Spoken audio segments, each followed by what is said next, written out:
everybody. It is Friday. It's Kim. I am back. I am alive. It is so good to be back. I missed you guys so much. It has been one heck of a week, and I am so glad to be back. We have quite a show ready for you guys today, and I do just want to apologize right out of the gate for my absence this week in the streams. If you have never seen me before, hi, my name's ItsKim. This is my channel, and I'm a pop culture commentator, and I talk about news stories that I care about, and I give my opinion. I'm a massive Britney Spears fan. I also love talking about psychology and mental health. And so my show tends to touch on a lot of those things. And we also have an amazing community here that I call my Space Angels. And we are a community of love, humor, insanity, and just a great time. And we also, after we do the main topic, we have a bit of a halftime where we just kind of chill and talk to each other. And then we have a section near the end, like the second half of the show, called What the What, where we look at something from the internet that is either funny or shocking or interesting, and we just kind of enjoy that time together. We do a lot of like Reddit stuff, also funny pictures and memes and things like that. We just have a good time. So even if you're not super into the main topic, there's going to be something here for you that you're going to enjoy. And I love doing that for this show. So I normally do this show on Monday and Wednesday. Monday and Wednesday are usually my times. Um, that did not happen this week because I had to go to the hospital on the weekend. I was concussed. And for any of you guys that have ever had a concussion before, you know that one of the things that the doctors tell you is you need to stay away from screens. And that makes doing this show pretty much impossible. So that is why we did not have a show. And I am finally at a point now where I'm doing better. And I think after we do the main topic, if you guys want to know what happened, I can tell you guys what happened. But I want to get into the main topic first. So if you are watching on the replay, no worries. There's a pinned comment below that tells you where all the spots are when things start. So if you want to jump around and only see specific parts, that's fine. Or you can watch the whole thing like our live audience is currently doing right now. So, whew, it's good to be back. It's good to be back. It is so good to be back.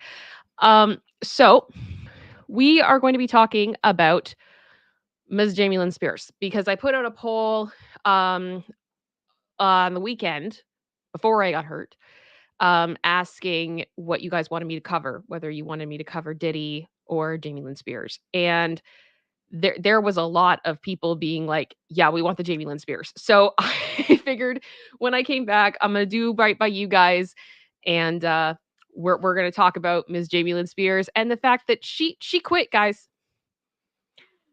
I know, producer sister's like, oh, Jamie Lynn Spears quit. I'm a celebrity. Get me out of here. So we're going to talk about that today.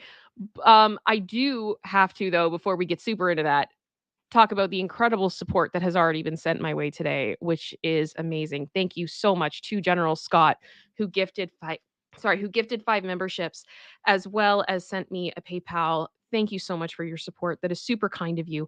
I also want to say thank you to Heather, who sent me a PayPal too over the past couple of days. I can't remember which day it was. I'm sorry. My memory is not super duper fantastic right now, as I'm sure you can imagine. But thank you very much for that. As well, I have to say thank you to Shauna for gifting 10 memberships and also the $50 super sticker. You guys are incredible. Thank you so much, Shauna, for your support constantly of this channel. It means the world to me. You guys just surrounded me with so much love. And support. It's so felt. Also, thank you so much, Rando from Iowa, for being a member for 4 months.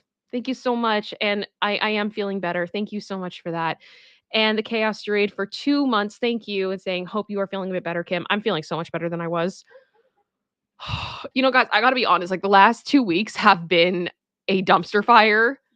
It's literally been a clown car crashing into a dumpster fire. We'll get into it in halftime if you guys want. It's just been a lot. But we're doing a lot better. We're surviving. Thank you, General Scott, for another 5 gifted memberships, which I believe brings our membership gifting up to 20 today, which is incredible. Thank you so much. And welcome to the 20 new Space Angels. It is so good to have you be a part of this community. You guys are wonderful. I am going to put a pause in acknowledging the chat. Unfortunately, right now, with what's going on with my brain, I really do have to be careful about how many things I'm focusing on, because I am getting lost and I will literally just sit with like a blank look on my face of like what's even happening. So please don't be offended if I don't respond to your gift or your comment or your super chat or anything like that super quickly. I will talk about it during halftime. I'm not ignoring you. I just want to make sure that I'm giving a good show to everybody who's been so patiently waiting. And I'm so happy that you guys are all here. Okay.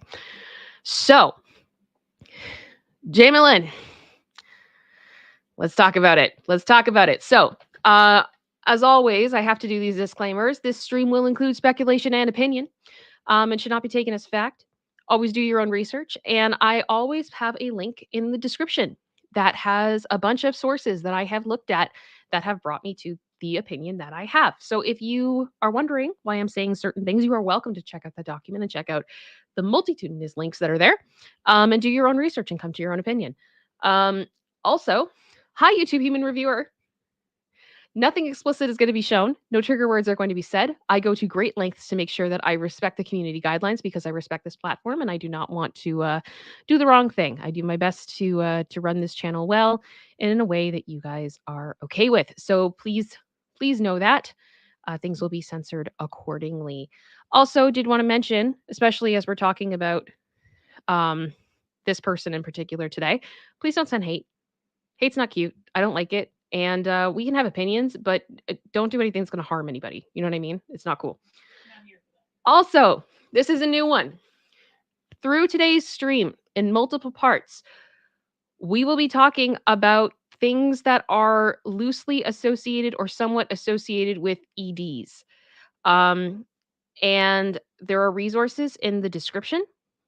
If you need help with that, you are not alone in this, but I just wanted to let you guys know it's not going to be going super graphic. I don't think I've tried to do this with Grace, but just so you guys know, if that is something that you are sensitive to, that there is something coming, and if it's not, if it's too much for you, that's okay, and I just want you to be okay. All right. Yep. So there is the link in the description and also in the chat. It's the tiny URL link that producer sister just shared. There's also other links in the description below as well if you need other support for your mental health and such. So previously, the last time we talked about Jamie Lynn, we were speculating that she might be quitting the reality show I'm a Celebrity, Get Me Out of Here.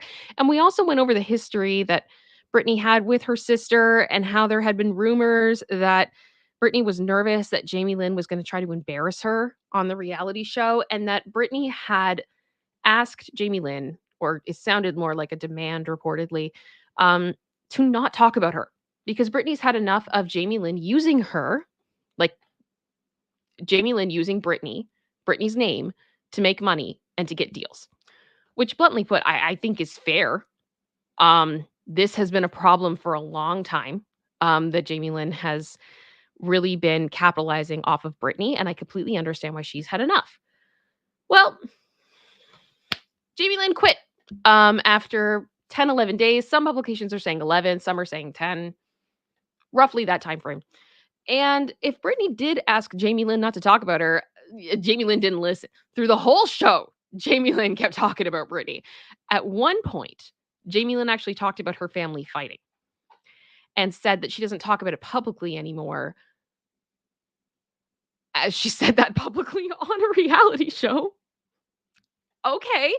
And that led people to believe that Britney might have actually addressed this because very shortly after that, she put up a post that she's now deleted off of her Instagram that was a clip of the Disney movie The Aristocats, where the little white kitten Marie just pops up and goes, "Ladies don't start fights, they finish them." So some people thought that that was possibly some shade getting thrown Jamie Lynn's way from Britney, but it's hard to tell 100%, but it would not surprise me in the least. So yeah, that's where we're at right now. Now, one thing I did want to mention here, some reports are suggesting that Jamie Lynn's team had been talking with ITV executives. She was reportedly paid £250,000 to be on this show. And she would only get that money if she stayed for 72 hours. But what it seems is, based on the reporting that I'm seeing, is that she was ready to walk after 72 hours. And she was threatening constantly throughout the show that she was going to leave. And then it seems like there were there was constant dialogue between Jamie Lynn's management team and ITV trying to get her to stay. So heaven knows what the heck happened through that time frame that she was able to stay for 10, 11 days, but she is not sticking it out to the end. She's done. She left for medical reasons. I don't know. I don't know. And reportedly, Britney is really disappointed in Jamie Lynn for quitting, but she's not surprised at her unprofessionalism. And to be honest, I genuinely feel the same way. As much as Jamie Lynn drives me crazy, I do try to be fair with her. My goal is never to be a Jamie Lynn Spears hater. Um, and I've talked about that in the past, and I hope you guys in the chat can back me up on that I haven't just been a, you know, let's bash on Jamie Lynn train all the time. And I am absolutely going to call out the BS that she pulls, but I really feel like this was an opportunity that Jamie Lynn voluntarily signed up for. This was a job, and she did not treat it like a job from the very beginning. She shut out the media as soon as she touched down in Australia. She would not do interviews that the rest of the cast members did. She was cutting off the other cast members. She was secluding herself from them. She was constantly threatening to leave. She was constantly having breakdowns. She was clearly not ready for this. And I have a lot of trouble finding sympathy for her on that front because she knew how hard this could be because she previously had done another really tough reality show called Special Forces, where she basically did military training. And she quit that show very, very shortly after it started because she missed her kids and felt like a crap mom. So I I honestly, I cannot help but feel like Jamie Lynn took this as an opportunity to go on a show, potentially for 72 hours, make a ton of money, and peace out. And it feels lazy, entitled, ridiculous. But more than that, it seems like the straw that broke the camel's back was, I don't know if you guys are ready for this, if you don't know this yet. It was chocolate. So I have my mocha frap here, and I brought reinforcements for this whole conversation because I feel like it may be needed. But yes, the night before Jamie Lynn left, she had another breakdown, freak out, temper tantrum over chocolate. And I wish I was making this up. I really do. I really do. But according to the Daily Mail, and props to the Daily Mail on reporting this, they've done a really, really good job on so much of this. And I've really appreciated it. According to Daily Mail, I'm a Celeb's Jamie Lynn Spears breaks down in tears again over a small square of chocolate as she moans, "I just want more." Jamie Lynn Spears broke down in tears once again on Tuesday night's installment of I'm a Celebrity, Get Me Out of Here. The sister of pop icon Britney, 32, has had a very emotional start to her time in camp and has frequently been filmed in floods of tears over the difficult conditions and missing her family back home. But on the latest I'm a Celeb episode, Jamie's tears were for a surprising reason: over being offered a small square of chocolate in camp. She began crying after eating the tasty treat as she took herself away for time alone and was later comforted by former boxer Tony Bellew, and I hope I'm saying that right. The chocolate bar came as a reward after Marvin, Sam, and Tony's successes at the Misery Hotel, offering their campmates the first taste of chocolate since entering the jungle. Sam, as the team leader, decided to crack open the chocolate bar for a morale boost after the camp experienced some really extremely wet weather. Speaking in the Bush Telegraph, he said, "The heavens have opened. I have never seen a wetter day than right here, right now," in my entire existence, by the way. So I don't know if you guys can see. I know the pictures are small, but this was a very small chocolate bar. They didn't have to share this. They won it because they did a challenge that was really difficult and decided, hey, let's share this amongst the team. Sam took the leadership position and went, I want to try to lift everybody up because it's been sucky. So, I mean, good for him. I love that. And I have a picture here of Sam because he has been comforting Jamie Lynn constantly through this show. So Sam rallied his camp by saying, "Do you know what we need? A bar of chocolate." And the news went down very well as everyone began to the celebrate, and Fred painstakingly chopped the bar up into equal parts. This meant that by the time the chocolate was divided into 11 parts, everyone only had a tiny morsel to taste each. Sam said in the Bush Telegraph, the camp went wild. Everyone's clapping. It was like we'd won the World Cup. But the chocolate didn't go down well with everyone as Jamie Lynn took herself away from camp to cry. When she walked back in, fellow campmates Tony and Danielle checked up on her. Tony said, "Okay, mate?" Well, Danielle gave her a cuddle. Jamie Lynn said, "That little square of chocolate pissed me off." Danielle said, "Because it gives you a taste of what's on the outside." Like they're trying to empathize with her, be compassionate with her. Jamie Lynn laughed. "I probably should have just let someone eat it. I feel a little better. Maybe I just needed to cry." Nick encouraged her. "Have a little cry, Jay." Jamie Lynn in the Bush Telegraph said, "I just want more chocolate."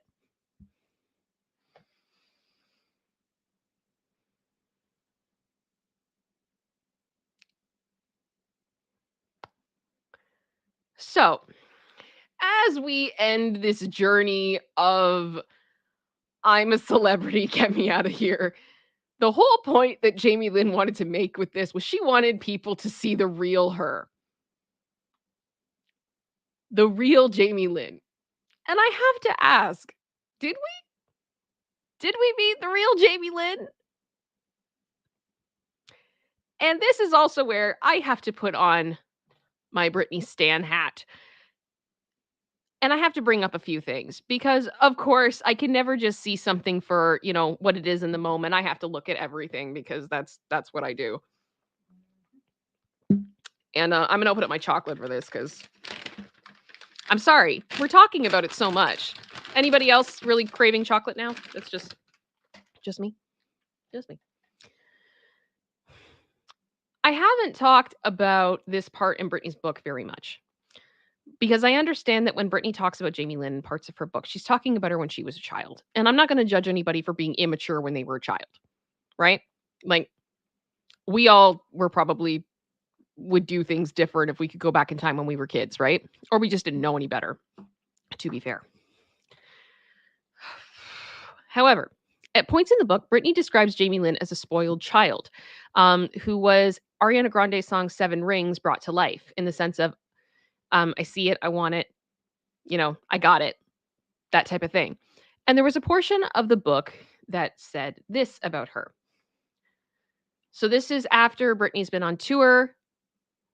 She comes home to Kentwood and she says, "My mom was trying to recover from her divorce from my dad, which she'd finally gone through with, depressed and self-medicating. She could barely get up off the couch.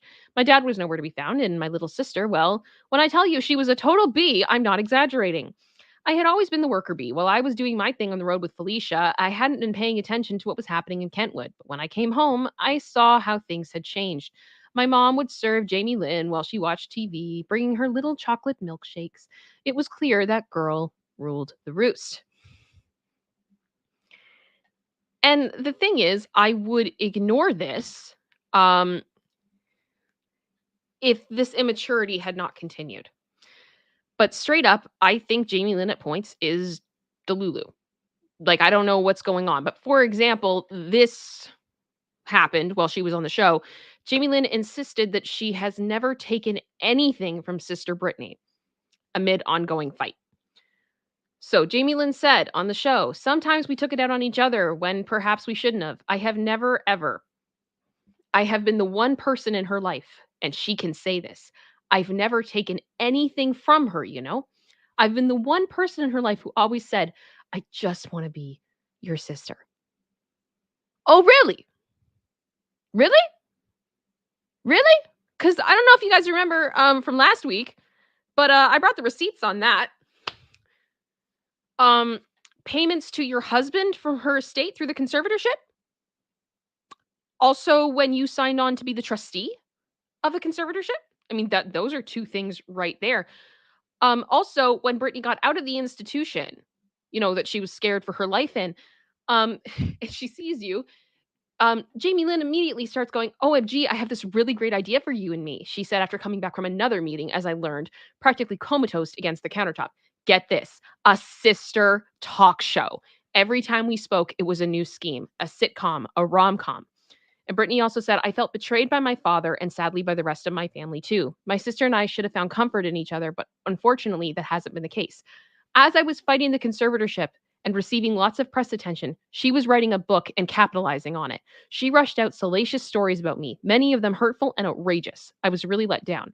Shouldn't sisters be able to confess their fear or vulnerability to each other without later being used as evidence of instability? This isn't sounding like you've never taken anything from her, Jamie Lynn, but okay. Okay. Not to mention, in this case, I mean, she didn't take anything, but when Brittany was, scared for her life in that institution while they were pumping her full of chemicals and other things like that, and she texted Jamie Lynn. Jamie Lynn responded, "Stop fighting it. There's nothing you can do about it, so stop fighting it."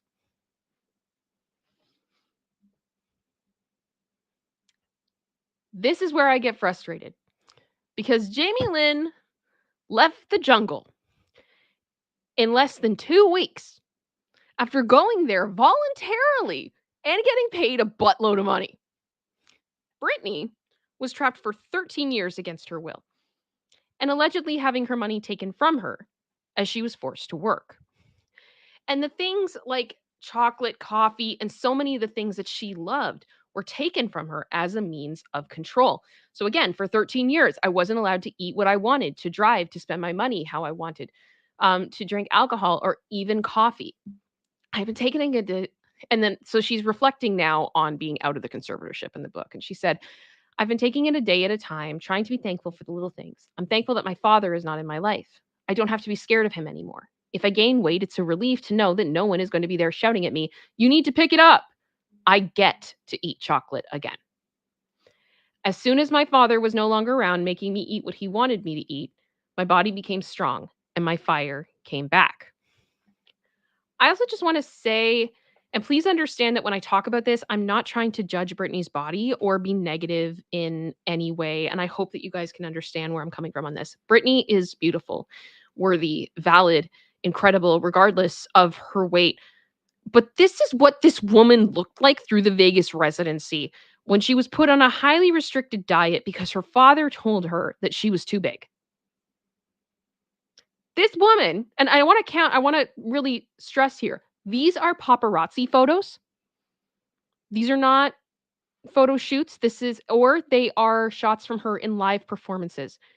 These are not edited. This is what she looks like. For a woman that has had 2 children and is in her late 30s, there's nothing wrong. There is nothing wrong. She looks incredible. She looks amazing. What I would give. Oh my gosh. And she's obviously very, very fit. And I do not understand how you could look at this woman and she goes, hey, can I have a chocolate bar? Because I kind of feel like it. And you'd be like, no, give her the chocolate bar.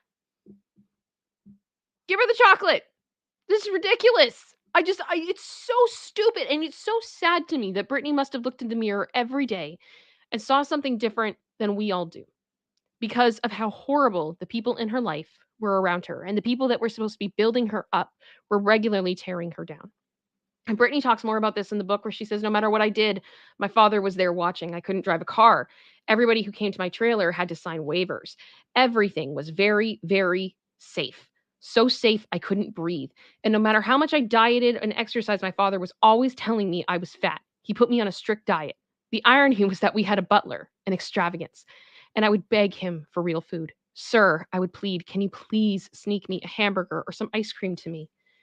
Ma'am, I'm sorry, he would say. I have strict orders from your father. So for 2 years, I ate almost nothing but chicken and canned vegetables. 2 years is a long time to not be able to eat what you want, especially when it's your body and your work and your soul making the money that everyone's living off of. 2 years of asking for French fries and being told no. I found it degrading. Now, I wanted to show you guys a clip here that pops into my brain because once you understand like that concept, like what's going on here, it puts other things into a different perspective.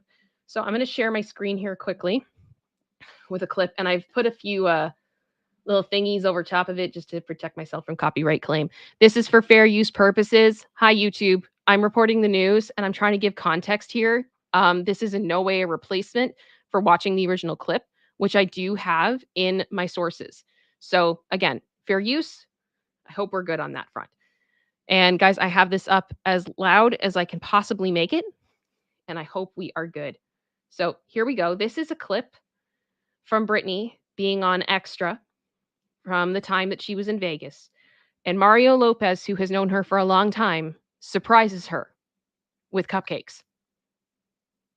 I want you guys to watch her reaction. I had a little something for you. Are you serious? Oh my God. I cannot believe you freaking did this. An entire tray of Sprinkles cupcakes. I want one. Can I have one? Of course, they're yours. Okay. Here. Thank you. This is great. Oh, that's my kind of girl. Just gets right in there. I'm so excited. Thank you. The way that she looks around the room. Great. And she just goes right into it.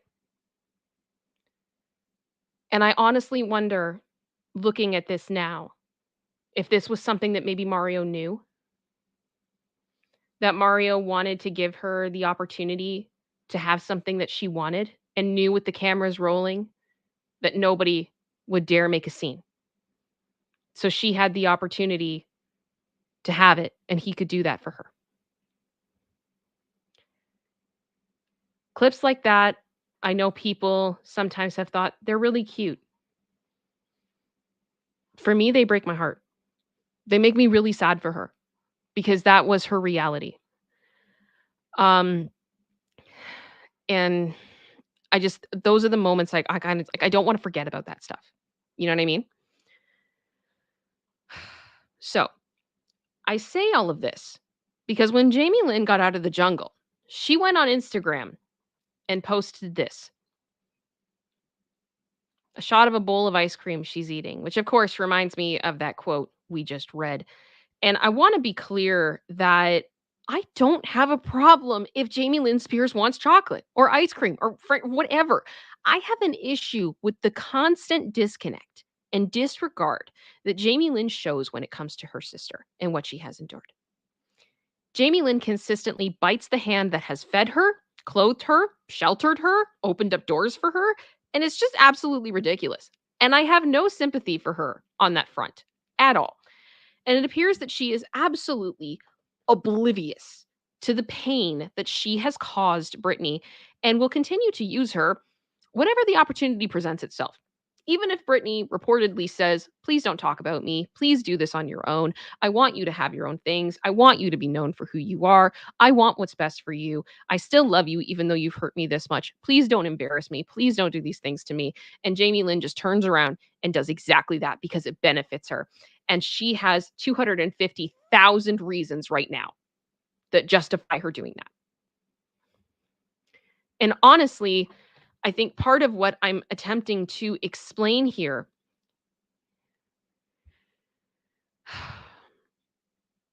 is that when something happens to Jamie Lynn that is an inconvenience or something goes the way that she doesn't want it to go, it becomes a tragedy. She gets a morsel of chocolate and throws a temper tantrum in the jungle, and the next thing we know, she drops out of the reality show. Yet when that same thing happens to Britney, and it's on such a massive scale, Jamie Lynn's response, it seems to be most of the time, just deal with it. It's fine. You can't change it. Whatever. And honestly, I think until Jamie Lynn grows up, can recognize these things and see the reality of them, I can't see their relationship improving. And that's really, really sad. So what I wanted to ask you guys is whether or not you would, if let's say that the Daily Mail article about Britney being disappointed in Jamie Lynn is true. I want to ask, do you think that Britney is right to be disappointed in Jamie Lynn. And I would love to know what you guys think. And that sums that up. Everybody called it. She quit. And there is the main topic of today. Okay, let me turn back on my chat here. Seeing you guys been very talkative through this. I'm going to have to catch up later. My goodness. And it looks like I did miss some support here. My goodness, Nick Wilson, welcome. Welcome to being a space angel. It is so good to have you. I hope you enjoy the content. For all of the new space angels, please feel free to check out the main channel page. There is a playlist there for you called Space Angels Only that just has exclusive Space Angels content. There are some streams, there are videos of behind the scenes stuff about my set, what's behind me, as well. I love Eurovision, and there's a ton of stuff in there about me covering that, and also story times and all that type of stuff. It's a good time.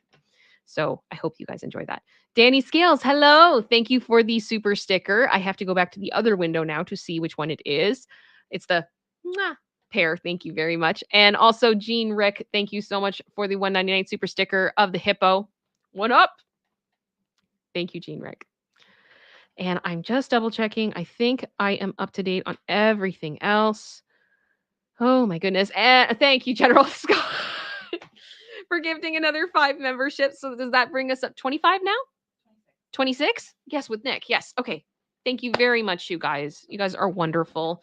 Wonderful, wonderful. And with that, I think we are going to move into halftime. Hi.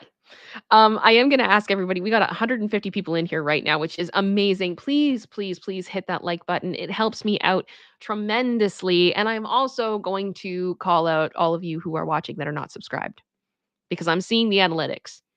And I know some of you guys keep coming back. Subscribing is free 99. It doesn't cost anything, and it helps out my channel tremendously. And it lets me know that you guys are interested in coming back and seeing this content. So I'm assuming you like to watch this content, because it would be weird if you didn't, and yet you just kept coming back. So yeah, if you haven't subscribed, please consider doing so. Also, if you know someone that you think would really enjoy my content, you think would really enjoy the streams, please feel free to share with them, because I'd love to have them here. I love this community to grow. I love doing this. I can tell you guys, I mean, one thing I feel like I've really had like so much more of a realization of is there's been a few days that I haven't been able to do this. Like, I love doing this and I want to do this. I want to do this forever, and it's the more people that I have that can sub, that like, that support, all those things, it all makes such a huge difference, and it allows me to keep going. So I would appreciate that. Also, Shauna, thank you so much for the 10 memberships. That brings us up to 36 memberships today, right? And Scott did 5 more? Yeah. Oh my gosh, you guys. Thank you very much. What are we at then, producer sister? 36? Incredible. And also, Tarana, thank you so much for the super sticker. I'm going over to take a look at which one that is. It's the dancing pair. Dancing pair. I love it. I love it. And sorry, I just saw your comment. And I just itched out my son's dad. How do you watch content and not like and subscribe? It's the very least you can do. I mean, it genuinely does help. It really does. I think a lot of people don't do it because they don't feel like it really makes that much of a difference, and it absolutely does. So I will say that 100%. Alrighty. So just going to take a look at the poll here, see how we're doing. Oh, we are very united. We are very united. There was at least one no by mistake. Oh, there's one no by mistake? Okay, producer sister said there's one no by mistake. So, I mean, I think we're all pretty much, we're in the same boat. We get it. We get it. I feel you. I totally get it. I'm going to end the poll, though. I think we are all united in that front. Brandon, thank you so much for the super sticker as well. The one up. You didn't have to do that, my friend. Thank you very much. I hope you guys are all doing super duper well. So What? Carbonite. Carbonite started.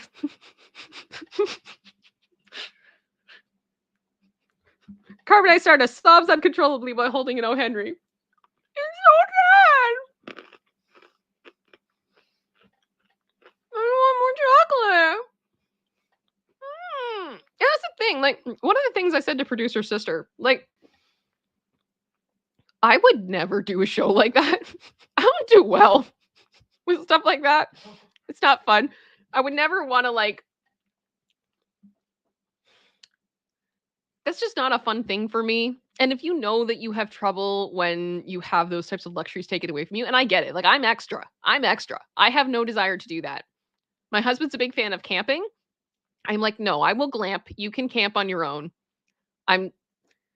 Give me a cabin or an RV or something, then we'll talk. But I'm not sleeping on the ground. I'm not doing that. Like, no, it's just, and I know that about myself. So it just kind of drives me nuts. Also, just seeing more support coming in. My gosh, you guys are amazing. KD Artist 94 gifted 5 memberships. Thank you so much. And King Bob, thank you so much for the gifted membership as well. You guys are so wonderful. You're giving so much. I appreciate it. Carbonite Stardust cries even harder. I'm so sorry. I'm so sorry. Aunt just said, yes, need toilet and bed. I need electricity. And I know this is going to sound like the most, like, ridiculous thing ever. But you guys, my natural hair is not fun to deal with. I need my straightener. I need to straighten my hair, because if I don't, it takes on its own climate, its own ecosystem. It's not fun. It hurts. It's uncomfortable, and I feel awful. I need electricity. Like, leave me alone. I'm sorry. I know that about myself. So for me, I just don't really have a lot of patience when people are like, when they sign up to do something like this and they're like, this is really uncomfortable and hard. I'm like, what did you think it was going to be? What did you think it was going to be? Then don't do it. Do a show where you get glammed up. Do a show where you're going to have a dressing room where people bring you chocolate. Do that instead. Just saying. It bothers me. Well, okay. I know some of you guys are asking, so I'm going to tell you guys the dumpster fire that has been, I'd say, the past week and a half or so, producer sister. Oh yeah, please. You cool if I share all this? Yeah. All right. So, in the background of what's been going on for producer sister, the home that we have, we all got it together. So my parents, my husband and I and my sister, we all live together. We all own our home. And there's been a lot of work in this house. It's been a bit of a fixer-upper. And yeah, it's been a fixer-upper. We actually, when we moved in, the furnace room, like where I guess some of you guys would call it a boiler, where like your air conditioning, your heating, all that stuff hangs out in your house. There was a shower in that room. I'm not kidding. There was a shower. So you literally would come down to the furnace room to take a shower. That is how weird this house is. And we've just learned that as we've gone through everything, whenever we take on a project, we're always going to have a curveball. There's always going to be something that we're like, how is this even possible? So my sister, producer sister, has decided that she wanted to redo an area in her apartment area that was a bar and make it into a little mini kitchen. Because for those of you that don't know, producer sister is an incredible cook, incredible baker, actually studied making wedding cakes, incredibly talented, and we love her food and she loves to prepare it. And sorry, Jennifer Reed, did Jacksonville, Florida design your house? I would not be surprised. So she, one of the first things we had to do was take out the bar that was there. We took out the bar and there was then a hole in the floor because they didn't bother to finish the floor underneath the bar. They did the floor around the bar. So that meant all the floor had to come out.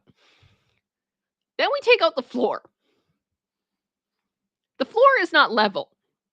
The floor's not on the concrete.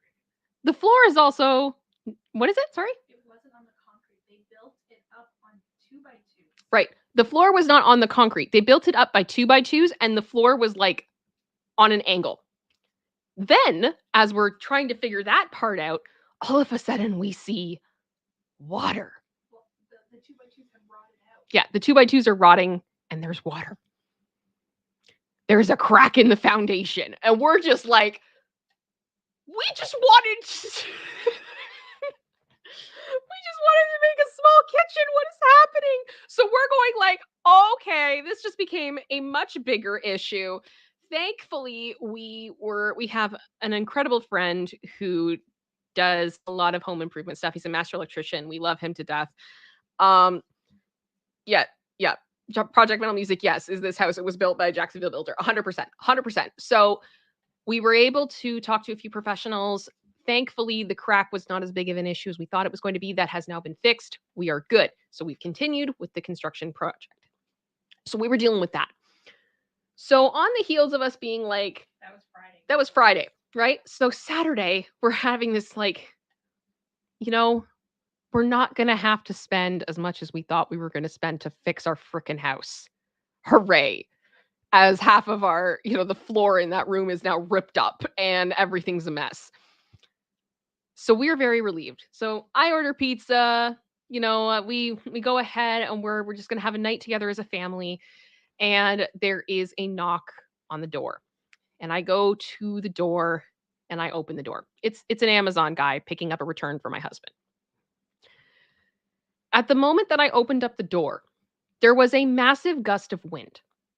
Now, I have said this before previously. Where I live, the gusts of wind can be pretty intense. And I can show you guys this. One day, we came home. No, we were home. We were home. Sorry. Watched it happen. Yes, producer sister watched it happen. Sorry, I was out, I think, when it happened. I watched it happen. Producer sister watched it happen. That is our barbecue at the bottom of the deep end of our pool. Because the wind was so strong, it pushed the barbecue. It picked it up and dumped it in the pool. Okay? So when I tell you that the wind is intense, the wind is intense. So when I opened that door for the Amazon dude, I'm putting my back into it because it's a front door. It's heavy. Then the wind hits. And the door opens directly on my eyebrow and into my face. I see stars. Everything is black. I somehow managed to get the Amazon dude the return thing, and then I sit down. And I can tell immediately that I'm not okay. Not okay. I've unfortunately had far too many concussions, more than I'd like to share. One from like a car accident, but I've also just, black ice. I've slipped on things like that.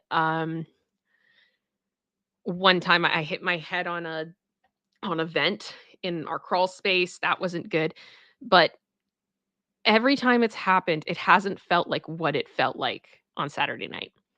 And I instantly started to I just felt very unwell and very uneasy. I don't know how else to describe that. I was very, very uncomfortable. And my mom stayed with me to watch me. And throughout the night, I started to have more severe side effects. And we called our province medical helpline, and they said, no, take her to emerge.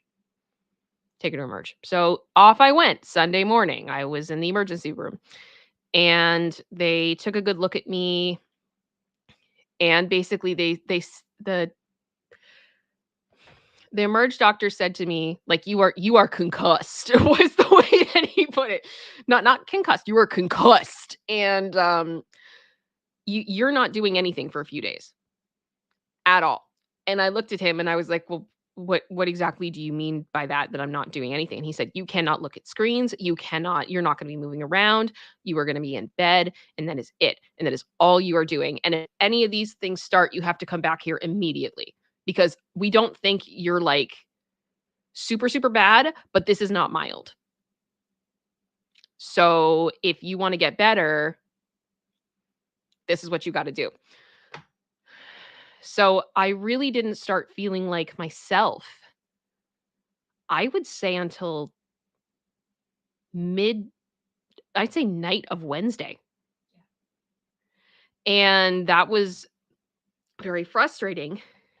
And of course, is it cool if we get into Wednesday? Yeah. Producer sister, you think we're okay? Yeah. So Wednesday, my dad has to go to the hospital because he is having a test to double check his cancer. For those of you that don't know, my dad has had cancer twice. He is currently in remission. And he had to have a test. And the test involved him being put under anesthesia. Good news, they were able to tell immediately, my dad is still in remission. There is no cancer. Which is another year down. Amazing, wonderful. We're super duper happy. Except they can't get his oxygen back up. And now my dad has pneumonia. And they wouldn't let him go home for hours in the hospital. So he's in emerge.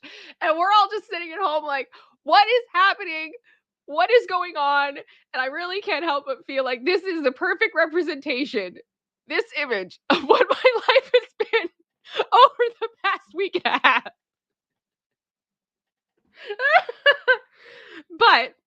But the good news is, all things considered, we no longer have a barbecue in the bottom of our pool. That was fixed a long time ago, obviously. We don't have an issue with the house anymore that has been fixed, and we've been able to move on through the project without it being an absolute disaster. I am doing way better. I can look at screens now without feeling like I'm on the teacups ride at Disney World. And my dad is at home. He is breathing and he is recovering. It's just going to take about a week or so for him to be better. So we had a lot of little hits that were kind of scary, but we made it and we're good. But that is everything that has been going on. Have you guys ever had a week like that? That is just, oh my gosh, it's just one thing after another, after another, after another. It was brutal. And I was like, I just want to be able to do the stuff I want to do. I want to go back to streaming. I want to live my life. Why? Yeah. So thank you for listening to my TED Talk. That is the disaster that happened. Randall, well, that's a lot. Yeah. It was a lot. It was a lot. Yeah, kitty artists and everything that can go wrong will go wrong. And I think, like, with doing the house stuff, it's always, we've stopped asking why. It just is. And quite bluntly, you probably don't want to know the reason why. There's no point. There's no point. Build the floor up 2 inches the whole way. Yeah. And they paint. Yeah. Asher's Moment just said, it's December now. Leave November behind. I'm very ready to do that. Oh my goodness. Oh, Wendy, I just saw your comment. I'm so sorry. I'm so sorry, Wendy. That must be absolutely devastating. And we've been there. I never know what to say, but my heart goes out to you. And I'm so, so sorry. I'm so sorry. And I guess the only thing I will say, because sometimes I wish that I had more people saying it to me when I lost one of mine, was however you're feeling is 100% valid. Some people may not understand. It's because they've never experienced the privilege that it is to love, and to love an animal that way, to have that type of a connection. And my heart hurts for you. And I'll be thinking and praying for you guys. It's just really, really hard. Okay. So it's always hard to know how to pivot after you talk about stuff that sucks. Pivot. Pivot. Oh, I can tell you guys too. Lacey is doing super duper well. Lace. Oh, do you want to say hi to everybody? Yeah. Yeah,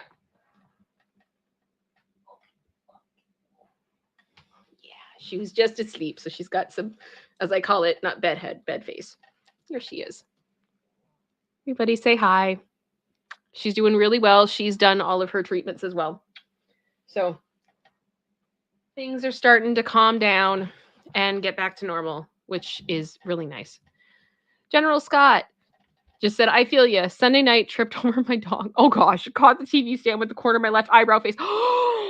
Dash through the eyebrow, half my face looks like it was. Oh, I'm so sorry, Scott. I'm so sorry. I feel your pain. It's just awful. It's awful. Ugh. But I'm glad. How are you doing though, Scott? Like generally, like how are you? Are you okay?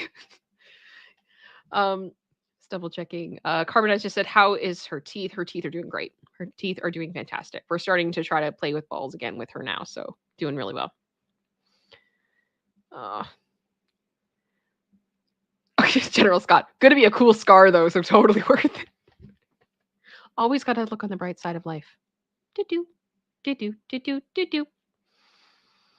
Carbonized. General was like, you know what? My normal pain wasn't enough. Let's Jacksonville my face up too. Oh gosh, you guys.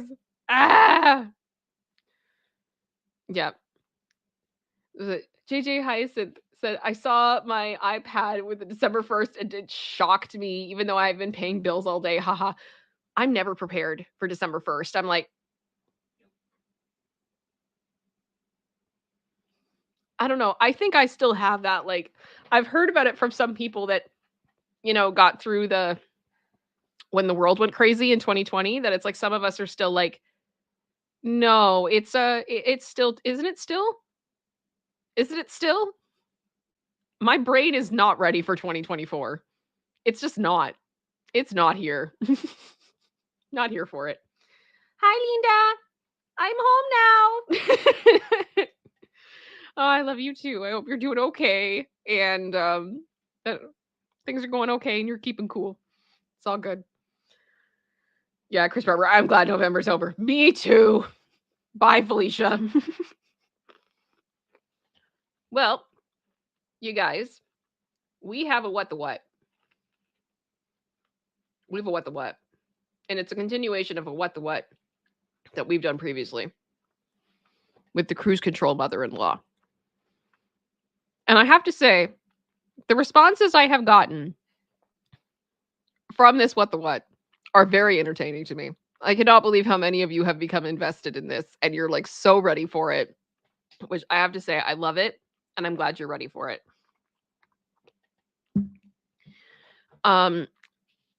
I want to do a summary, but I feel like there's almost so much that it's really hard for me to do.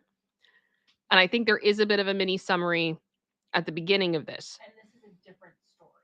Yeah. So. And this is a different story. But basically, well, same people, but we're moving into a new chapter. Essentially, what has happened here is OP, original poster, and her dear husband is what the nickname is, fiance person, very in love, want to get married, spend their lives together. But there's a major problem. And that problem is dear husband's mother, who is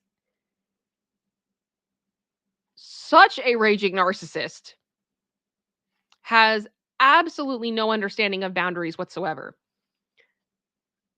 Really wants them to cut out dear husband's father's side of everything. Dear husband's parents have split.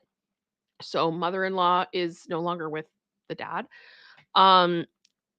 And she obviously has not gotten over that and has a lot of problems. And one thing I will say, there is a laundry list of things that this woman has done that are disturbing, but my personal favorite of all of it was that Dear husband and OP decided to go on a bit of a road trip for their honeymoon.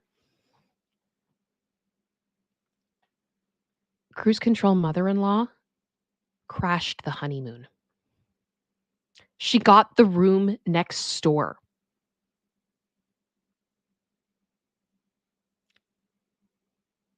That should tell you everything you need to know if you've missed the previous episodes.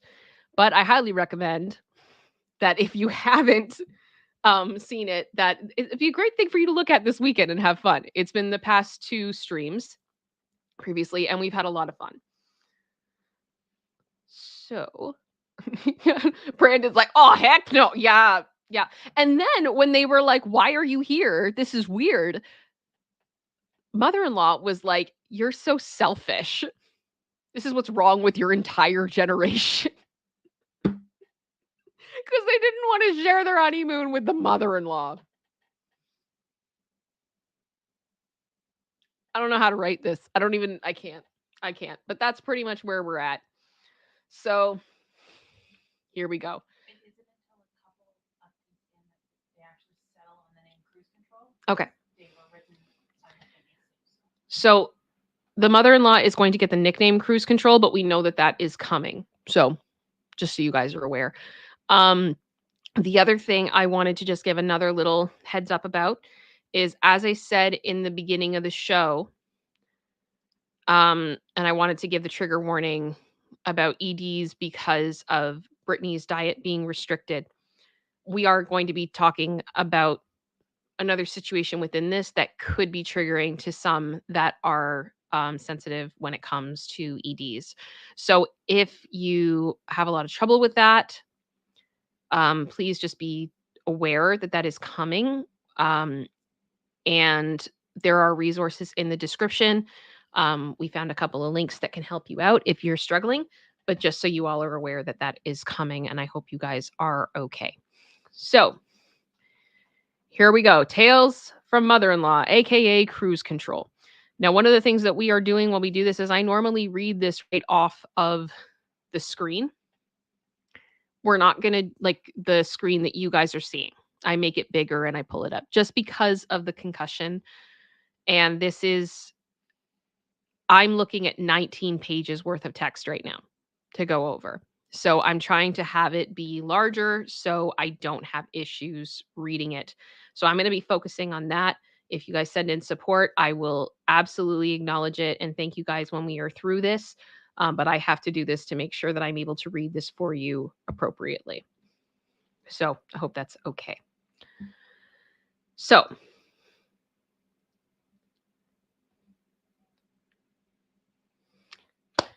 the saga originally began with the original poster sharing about her mother-in-law asking to move in, and the sub asked for background. Original poster posted a 9-part story about how awful planning a wedding/honeymoon was with mother-in-law's interference, along with some other really unrelated stories. This post will only be about the move-in and the final resolution. Due to its size, it's massive. In a separate mod-approved post, I'll compile, so the person decided to take everything and bring it together. The wedding and aftermath and related stories, which will include all of the stuff. So again, trigger warning. That's what we've already read. Now we're moving into the next chapter of the lovely couple trying to start their lives together and dealing with this wonderful mother-in-law. So here we go. So the post is titled, "Help, my husband wants to let his mom move in." This is a bad idea. This is a very bad idea. I don't like this. One of my in real life friends told me about this sub, so I started reading posts a while ago. I haven't posted until now because I was just using this sub to live vicariously through people who succeeded in getting their mother-in-law out of their lives. Now I actually need advice, so here I am. First, some background on mother-in-law and why she already annoys me. My husband and I have been together for 5 years, married for 1. His parents are divorced and he is an only child. Mother-in-law never lets him forget that he's all she has. Father-in-law remarried to a nice lady who has 2 adult daughters, and we all get along, or that we get along with. I actually met my husband through one of them. Mother-in-law wants to make plans with us constantly. She tries to keep a full social calendar and gets butthurt if we have previous plans or we just want to have a quiet night in. When we were younger, she would pay for all of us to do something we couldn't afford to do as students and take us out for lunch afterwards. It seemed like a nice and generous mom. I regret this now. My husband is good about telling her no, but we pay for it the next time we see her. She mopes and asks us how our quiet night in was with a sad voice. And she also gets upset if we hang out with dear husband's father or stepsisters. We didn't know better when we were younger and both did the whole it's easier to lie thing. Now we've set a precedent of being way too careful around her feelings and letting her butt into our plans. She's over at our house about 4 times a week. Usually she stops by to drop something off, and it's always a BS reason. She is really lonely and she needs real friends. Her lease will end soon at her apartment, and she plans to live on various cruise ships all summer before she signs a new lease. The plans seem sketchy to me. Every time she explains it, she has a weird reason why she can't go on a cruise right away or stay in an Airbnb. She's taking the first cruise in May, and then she'll come back in September to start a new job. The lease ends in 2 weeks, and she's just bothered to ask if she could stay with us a week ago. She's acting like this is an emergency situation, and she might become homeless and die of the cold. How have you not planned this better? Okay. It might be paranoid, but I'm afraid that she'll move in and the cruise plans will magically fall apart. Fair. We'd have to evict her, and she'd drag out the process. I don't know what to do. My husband says it's just until May, but I don't trust her. I have a bad feeling about this. Yeah, this is straight up like Star Wars. I have a bad feeling about this, 100%. Every time we ask her about the cruise stuff, she acts shifty and tries to change the subject. My husband doesn't see it, but I do. If I was her, I'd leave for the cruises now and when they're probably less crowded. Still do the 4 months, come back in August instead of September to be able to get stuff in order for her new apartment and new job. Am I crazy? That just makes more sense, right? The plan she has now will give her 3 days to get her things in order before her new job starts. Maybe I'm missing crucial details. I don't know. So here we are. Update. So this is in March. My mother-in-law is the one who claimed she's going to live on the cruise ships all summer. The cruise story was fishy, so I started to poke her with her story with a stick. First, I came up with a brilliant idea when she came over this afternoon. She came by to drop off a casserole dish that she thought was ours. She didn't really, it was an excuse. And like usual, she came to drop something off, but immediately sat down in my living room. I pulled out my laptop and asked her to tell us which cruises she's going on so dear husband and I can think of joining her for a week. Ooh. Smart. Smart. Smart. Normal mother-in-law would be so excited and jump at the opportunity, but she acted awkward and says she doesn't know which cruise she will be on yet. I acted surprised and I said she probably won't be able to go now because it's too late to make such a complicated and specific booking. She said that it's no trouble and I shouldn't worry about it. She's certainly hiding something. My other thought is that it might be something she's embarrassed by. Maybe she'll be taking a singles cruise and doesn't want us to know. I mean, you know what? If she is doing that, good for her. And please let someone else come in to, handle this. Give her something else to do, please. Yes, someone else to focus on, please, please, please. I told dear husband that she can't move in or I will go bonkers. He says he doesn't want to deal with her crying and whining when we tell her. If you don't do that, she's going to cry and whine the entire time she's living in your house. I volunteered to do it because I don't trust him to give her a firm no. And I also said, what would be worse, hearing her cry now or having her cry later when we have to make her leave? If we have to go make her go, we won't be able to escape the crying. She'll be in our house. If you say no now, at least you can hang up the phone. This is the argument that won him over. I can't believe my husband, a grown man, is so afraid of having to hear someone cry and whine. Yep. So now we're in April. Easter dinner was a disaster. We told mother-in-law she can't live with us. Here we go. I hate holidays with mother-in-law. She gets so upset if there are other people there because she needs undivided attention from dear husband and I. We gave her Easter because it's a holiday that I don't really give an F about. And I made a comically tiny roast for the 3 of us. And it was just as awkward as you would imagine. Most of it was fine. Not great, but fine. And once the dessert started, it became an it became un frasco grande. I'm just crazy. The mother-in-law said, "This evening has been so nice with the three of us. Just think, we could be doing this every night soon." She winked when she said this, which nearly triggered my gag reflux. How about no?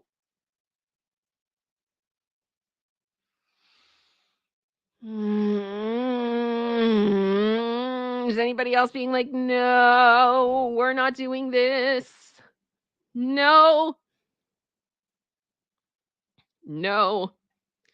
Dear husband and I had mutually agreed to wait until after the holiday to say anything to mother-in-law, and we were dumb and didn't have a plan for what to do. She brought it up first. I looked sideways at him to see if we could silently agree on something, and all he could communicate with me with his facial expression was, "I am panicking. Mayday, mayday," and I decided we might as well go for it.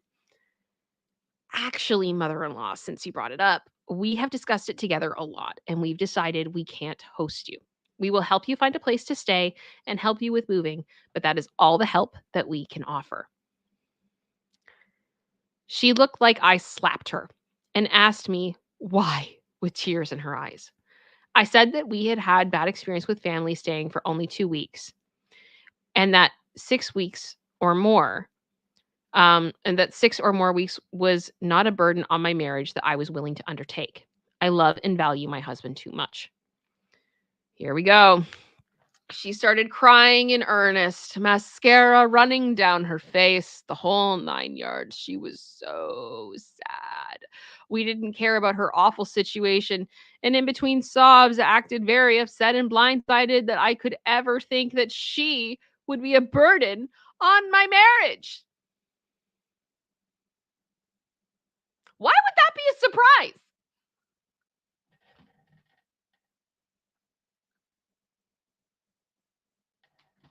Girl, you tried to crash their honeymoon. Like,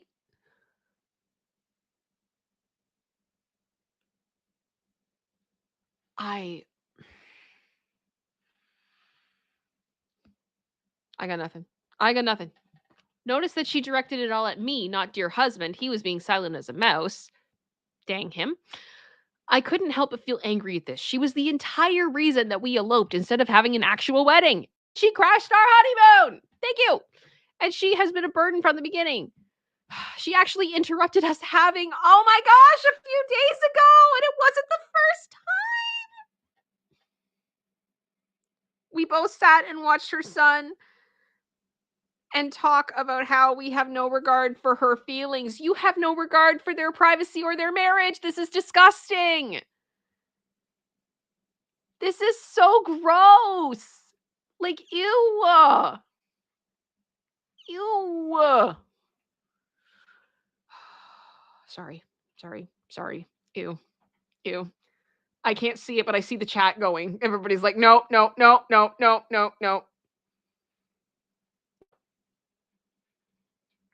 Oh my gosh. Okay. I shouldn't have said it, but I said, to be honest, mother-in-law, you're already a burden on my marriage. At this moment, she started scream crying. There is no other way to describe it. She was clutching her abdomen and screaming directly into the table, followed by 3 heavy sobs, another long scream, 3 or 4 more heavy sobs. It was like she was trying to make as much noise as she possibly could. It backfired. Instead of making us feel guilty, we looked at her like she's a crazy person. This is progress coming from dear husband. Not the right reaction. You know what I mean? Like, you're already a burden on our marriage. You're already a burden because you're too much, to which you then respond by just scream crying. Can you not see the connection? I can't. I'm sorry. It's just, oof. All right. I said, mother-in-law, you seem to be determined to shut down this conversation by crying as usual. Oh, I love the power move here. Yes. It's hard to take your tears seriously when you use them to manipulate us so often. Oh my gosh. All of the awards. Yes. Yes. Call out the manipulation. Always. Yes. She snapped out of it immediately. It was so fast, I got whiplash. She looked at me and said, I will go and cry at home then, where at least I won't have anyone telling me that I'm a bad person for being upset. And she left. And that was it. No one said that to her, by the way. No one said that to her. Where?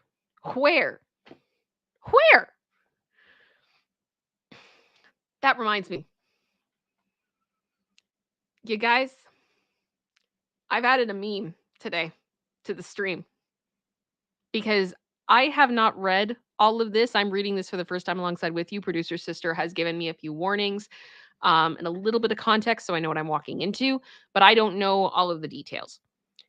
But I do know what we've read in the past 2 posts, and I consistently was thinking about a moment from a movie that I love called Galaxy Quest, where Alan Rickman's character starts screaming at Tim Allen's character because Tim Allen's character is a bit of a narcissist, and everything's always about him. And Alan Rickman's character has had enough of living in this man's shadow over the years. And I thought of this clip, and I just figured I would share that with you guys. Oh, right. Of course, it's always about you, isn't it? And I feel like we're going to be using this through this saga. Because really, mother-in-law, sometimes it just feels like... Oh, right. Of course, it's always about you, isn't it? But it's not. It's not. It's not. Are we good with that meme, guys? Are we good? I'm sure we probably have some Galaxy Quest lovers in this house because the movie is fantastic. And if you have not seen it, you need to. It's beautiful. It is a beautiful film. And may Alan Rickman rest in peace, the legend that he was and will live on for generations because he's incredible. All right. So I will go and cry at home then, where at least I won't have anyone telling me that I'm a bad person for being upset. And she left, and that was it. All dear husband and I could talk about when she left was her immediate 180 sobbing like someone had died to immediately quieting down when I said the tears weren't working. It was creepy. So creepy. And a giveaway to the type of person you're dealing with. The behavior continues as long as it benefits them. Right? She sent a text an hour later to dear husband. It was basically asking him if he agreed with me. He said in a way that in a way that implied that he couldn't possibly agree. And if not, what the H was he going to do about it? Like she could snap her fingers and make him override his wife for her. Well, she thinks that she can. He and I talked about it, and he ended up writing this response to her and sending it after I agreed it was a good one. The decision was mutual. We can still help you find a new place and move your things. She texted back, don't bother. Okay. You do you. You do you, ma'am. The next morning, I got this text from her. I've had some time to think about the things you said last night, and you're right. The 10 minutes I see you every week must be a terrible burden. Poor you. Oh my gosh.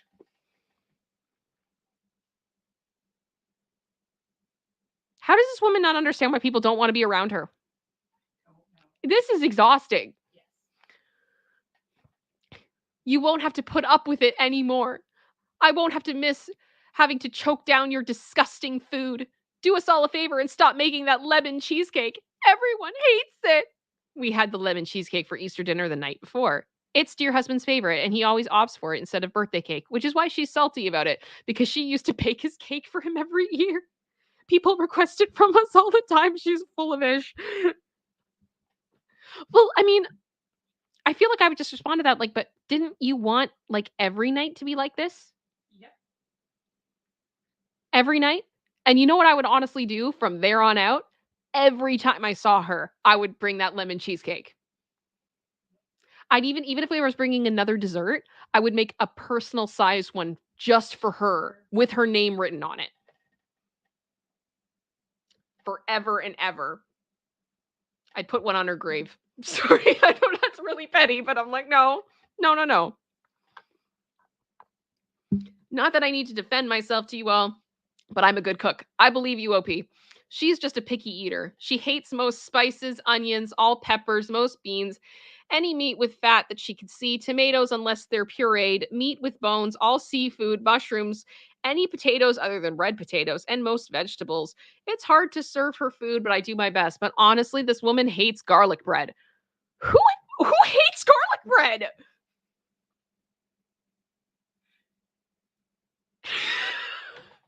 I can hear one of my friends screaming right now. I have a friend, old friend.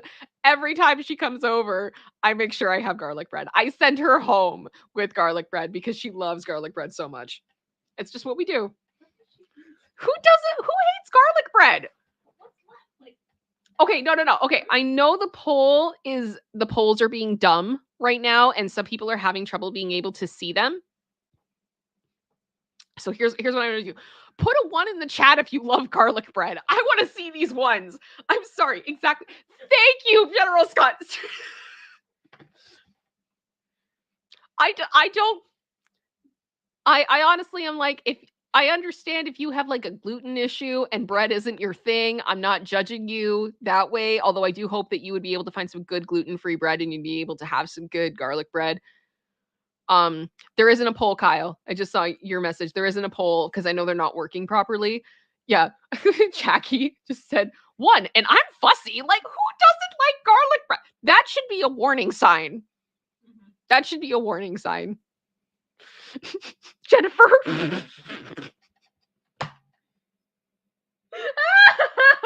Maybe she's a vampire. Maybe that's what it is this whole time. Shauna, we said it like, okay, because I'm on a bit of a delay, right? Shauna, we both said that at the same time. We both said that at the same time in real time. Chaos Braid, really you don't like garlic bread? I'd love to know why, genuinely, because as you can probably tell, it does seem that you are in the minority, but I'm sure there is a reason.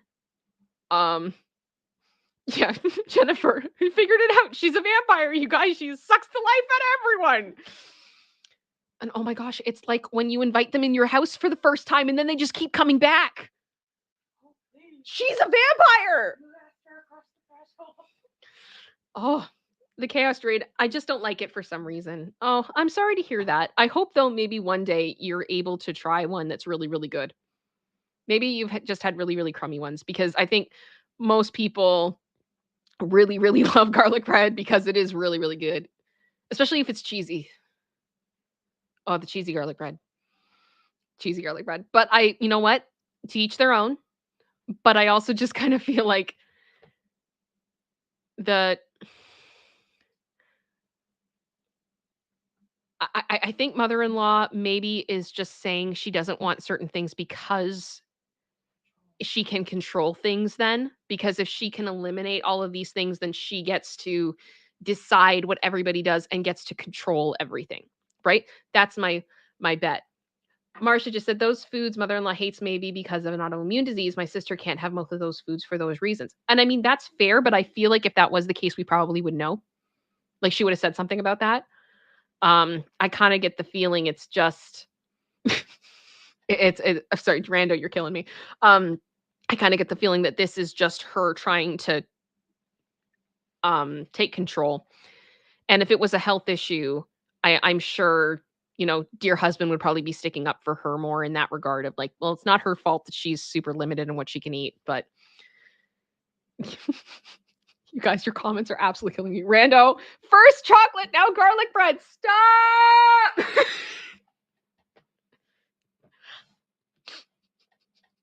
You guys are funny. Oh my gosh. Just double checking here. I'm just looking at everything people are saying. Brent, I just read your comment. I'm not putting that up on screen. I'm so sorry for you. That sucks. That sucks. I'm so sorry, Brent. But we're going to keep going. Oh gosh. Katie just said crying makes autoimmune diseases worse, so I don't think she has one.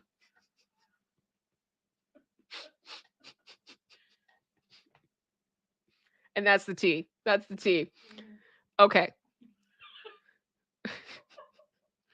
Oh my gosh, yes! Garlic bread, lemon cheesecake. Always! Yes! Yes! You know what? Maybe for the finale of this, I should grab my I joked today, but I have my chocolate frap, so I opted not to. But maybe I need to grab some wine and garlic bread and have like a dinner thing of celebration of this dumpster fire that we are experiencing together, because I cannot. Okay. We got to keep going. But yes, I believe OP is a good cook. That's the last we heard of her. Your husband and I are going to see a couples counselor because I insisted. Yes. Overall, he has started to see my side, especially after that little show she put on for us on Sunday. He knows she's a total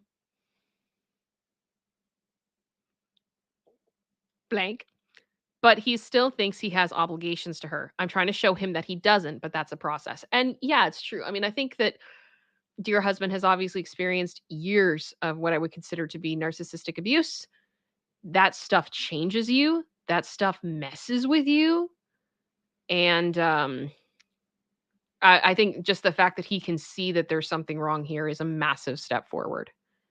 So that's good. So another update. This is in April.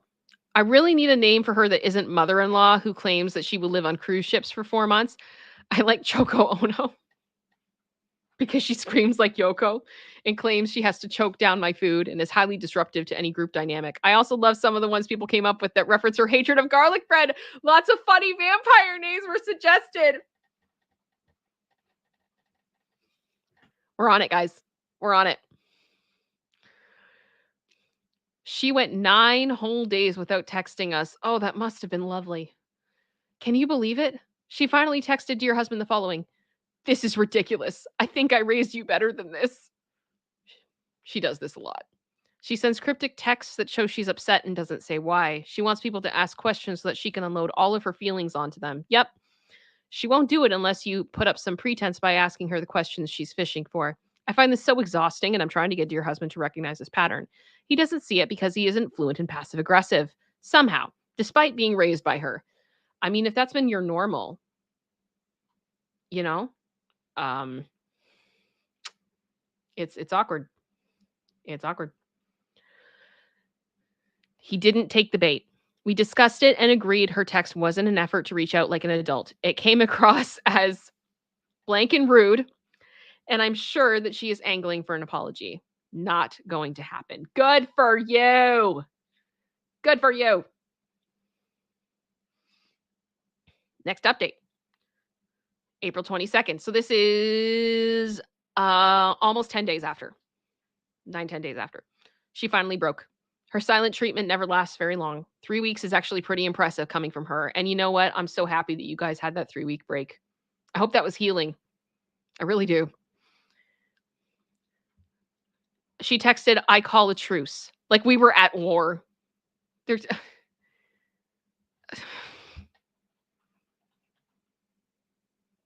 This isn't a war. This is like... You are the only one. Like that's fighting. I cannot. Jennifer Marie, yes. What a glorious 3 weeks it probably was. So much garlic bread. Katie Artist, those 3 weeks were the real honeymoon. Mandalorian 3-week vacation. I love you guys. Oh my goodness. Okay. Dear husband and I have been focusing on each other in couples counseling, not planning a surprise attack. Exactly. You guys are trying to heal. Like, the damage has been done, man. She wants to meet and has a few odd requests, some of which will not fly. Oh no. I don't have the text. It's on dear husband's phone. And I don't want to be a snoop. Oh gosh, here we go. So I'll ask him if he can forward it to me later. The one request that really stands out is she wants to meet with us separately. No. Because she doesn't want to be outnumbered. No. No. Nope. Nope. Nope. Nope. Nope. Nope. You're a married couple. It's together. Absolutely not. Absolutely not. She wants us to meet in a neutral location and one of us waits in the car while the other gets subjected to her tears. Absolutely not. You know what? I would say neutral location. I'm fine with that because if you guys all went like How about this? How about y'all go to Olive Garden, get a bunch of breadsticks, ask for extra garlic to be put on those babies, and do it for Dan, right? The family is at the Olive Garden, because if she starts freaking out and losing her mind, she will be removed from the premises. You will have witnesses of her craziness. And more likely, if she then becomes absolutely deranged at this point, then medical will get involved. And you don't have to deal with it, because she'll just do it herself. Nice try, cruise control. But we happen to know what triangulation is. I can't talk. Triangulation. Oh. Yeah, no. How about no? We don't Olive Garden where everyone is family. Do it for Dan. I love you, Jackie. That's fantastic. You guys are awesome. Yes, Jennifer Marie, I hope we see videos from her public freakout. This is what I'm saying. You could record it and you could monetize it, and then that could pay for your couples counseling. It's brilliant. It's brilliant. Oh, Bell's Corner. I was going to say Red Lobster, but yeah. Why not? Why not?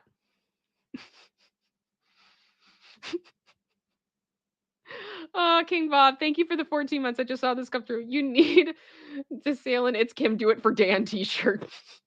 I know. I know. We'll have something. Eventually, when I do merch, we'll have something. Oh my gosh, General Scott, I'm dying. Vampire protection. Get one of those scent machines like Disney World has. Whole block smelling like garlic bread. That is genius. That is so genius. Oh my gosh. Yes. Yes. You guys are amazing. Okay, I have to keep going. You guys are distracting me in the best way. Okay, let me go. Put your chat down. Can't keep watching. I want to, but I can't. Alrighty. She specifically asked that we don't meet anywhere that has food. She doesn't want to meet in a restaurant or coffee house. That's fine, because it's impossible to find a restaurant that she can stomach with her long list of dietary dislikes.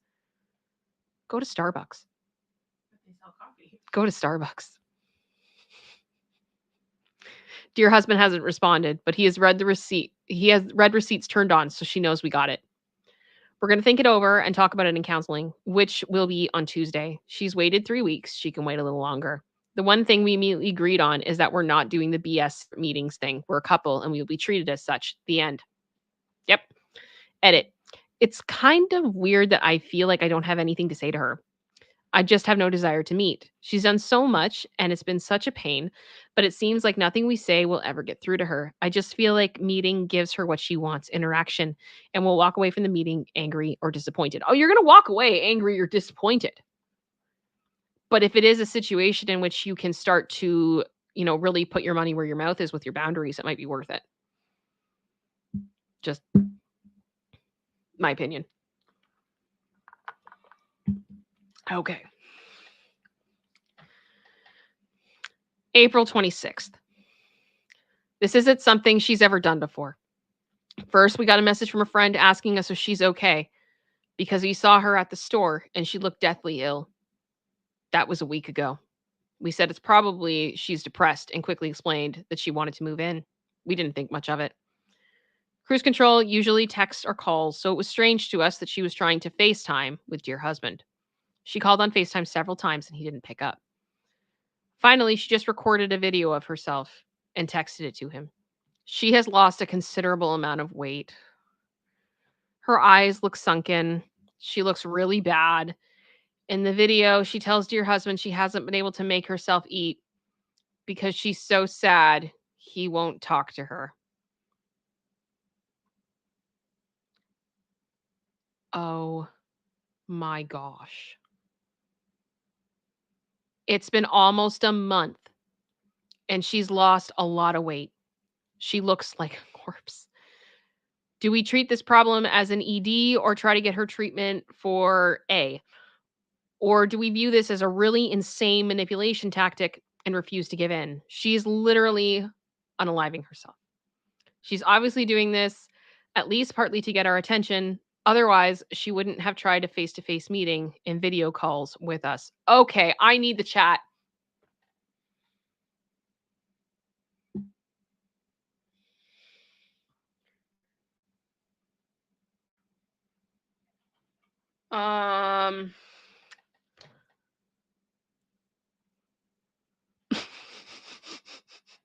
General Scott. She can nag our lives, but she can never take our garlic bread. This woman at this point, yeah, Billy Cat, I'm with you. Nope.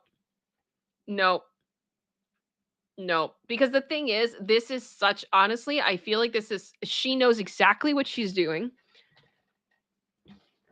And I would argue that she's not in her right mind, but I think she is. She's just decided that unless everything is in her control, she doesn't want to live. It's 100% manipulation. And it is, again, horribly, in my opinion, abusive to her son. Absolutely disgusting. Absolutely disgusting. Again, this is where I say, as someone who has mental illness, you're responsible for your behavior. If you're hurting yourself, if you're hurting other people, that's on you. That was your choice. And if you are in that place and you are self-harming, essentially, you need to get help. Because obviously, if that's what your brain is telling you to do, the brain should not be self-destructive. That's a problem. And the answer is not giving her what she wants so she gains weight and is better. She needs to be able to gain weight and be better while not being in control of everything around her. And coddling her any further is only going to encourage this behavior to be worse. Because now she knows the thing that she can pull and get what she wants in any situation. It's scary. It's really scary. That's awful. That is awful. Yeah, Sage Warrior said call adult services or something like that, police, for a wellness check. But stay out of it. Yep, don't go over there. Don't see her. Don't talk to her. No attention supply. I agree with you. Yeah. Lulu's mom said there's zero these kids can do for her. She's extremely unstable. I agree. Okay, let's keep going.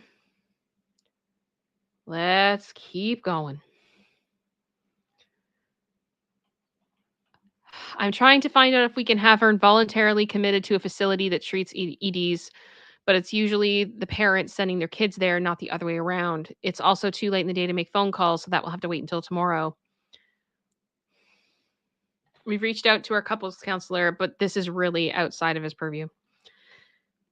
Edited to add, we are definitely calling APS, asking the police for a welfare check, and looking into our options for having her committed. Yep. Next update.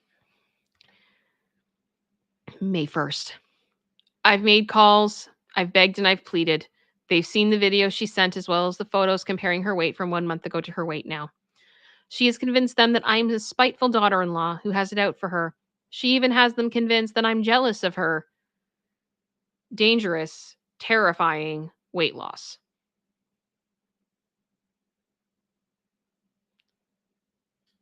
Oh my gosh.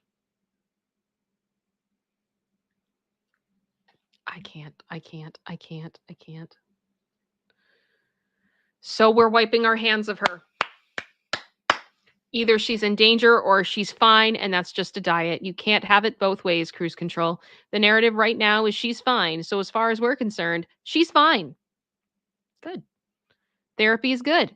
We've gotten some great advice on how to handle the situation. Dear husband is still worried sick because the situation blows. He's let go of believing that the solution is in his hands, though. He feels strongly that this is all on her. That's all I can ask for right now, that he won't beat himself up. I mean, good for him. Good for him.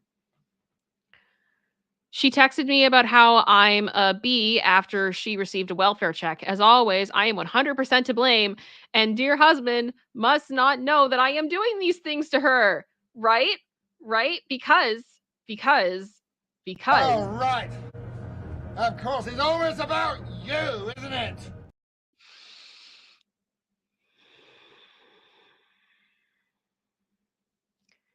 dear husband has gotten some texts. They're unrelated to her hunger strike. She's trying to act like things are normal. She's asked him to come to her apartment and do something to fix her computer, an old favorite BS invented errand of hers. Well, now she's still in her apartment. I guess her landlord changed his mind about kicking her out. Oh my gosh. This whole thing was a charade. All of it was. There was no cruise plan, would be my guess. So that's it. She isn't being cared for by any professionals. She hasn't been sectioned. I wonder how bad she really is because she's still going to work according to her texts. Maybe she tried to look especially bad in the video she sent us. For all we know, she faked the whole thing. We haven't seen her in person. Until she deteriorates even more, there's not much we can do. All right. How are we holding up, everybody? How are we holding up? We're about the halfway point right now for what we got. You guys doing okay?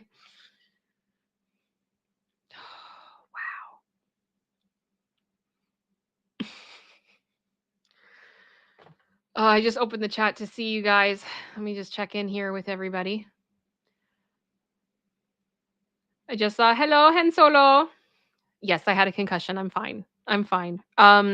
If you want to, I mean, I can't stop right now and go back into it, but I do explain everything in the halftime section. So I'll have timestamps at the end of the show in the pinned comment, and you can go back and hear it if you would like. It's quite a story, but we're doing okay. We're all good. So no worries. Oh my goodness. Thank you, General Scott, for the sticker. One up. Chomp, chomp, chomp, chomp, chomp. I love the hippos, guys. I love how you guys have just like embraced that entirely. It's so beautiful. Shauna, I can't believe there's. I know. This is just absolutely crazy. Absolutely crazy. I'm. Nope. Okay. Yep. There's more. Let's keep going, guys. Okay. Take a sip.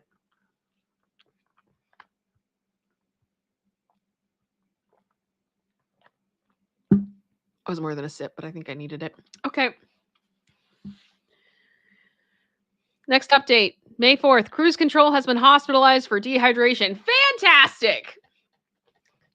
Dear husband got the call from the hospital, and then he called me. Cruise Control went to work this morning and then collapsed. She was taken to the hospital, and she's been given fluids because she was so dehydrated. That's all we know. Please, someone give her a psych eval.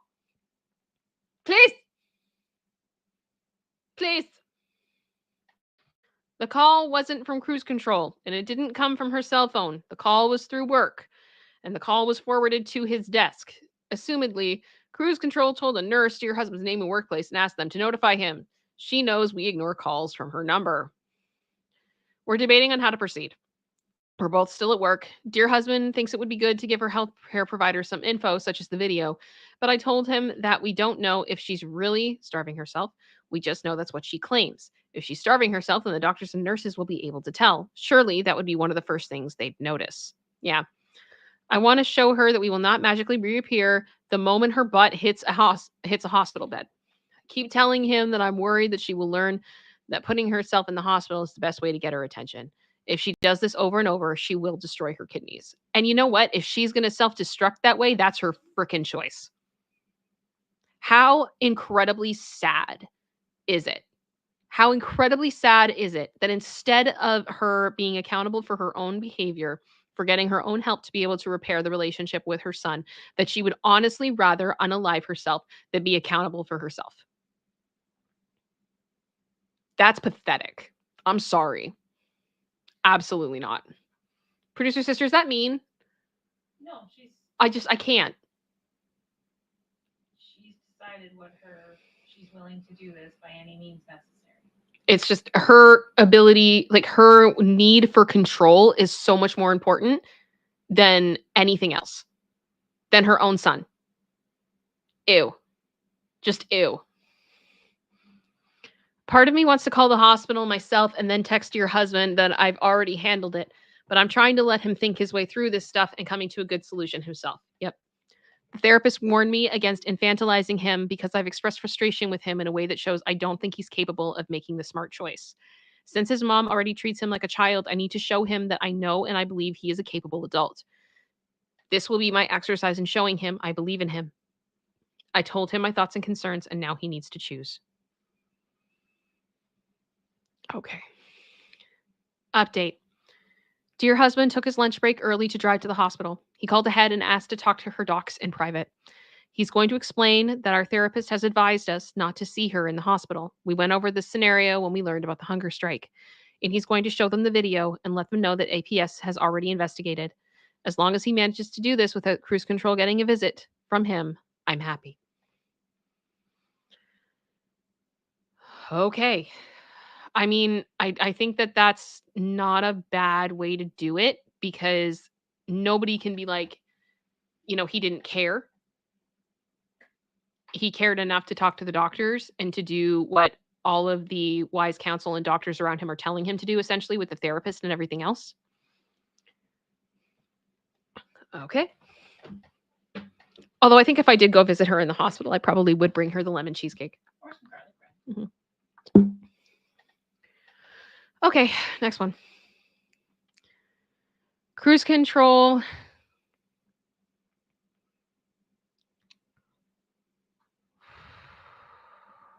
Where is it? Okay, so.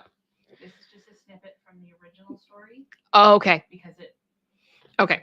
The timeline of putting this all in order for you guys is difficult because the way it was originally written is it kind of goes back and forth and back and forth. But it was weaving, yeah. But basically, quickly, just wanted to mention that cruise control is putting weight back on, and we are on a strict you only get to contact if you behave system, and that would take another post to explain. We're working on it. I'll post it later. Anyways, she was not held involuntary as an inpatient, but she has mandatory therapy now. Fantastic. Yeah, yay. I hope she benefits from it. Okay, so June 1st. Cruise control is trying in her way. She has really followed all of our rules we gave her. We told her that we think about attending therapy with her. We told her that we would think about attending therapy with her if she asked. She can't help but act weepy when we interact with her, but she stops short of using guilt trips because she knows it'll result in a timeout. She hasn't been allowed to set foot in our house, and we've only seen her in person once. We do a phone/FaceTime call once a week. Dear husband verified with the therapist that cruise control isn't making this up and is trying to force a surprise meeting. I was shocked, but dear husband was the one that thought of that. It didn't even cross my mind. Oh my gosh.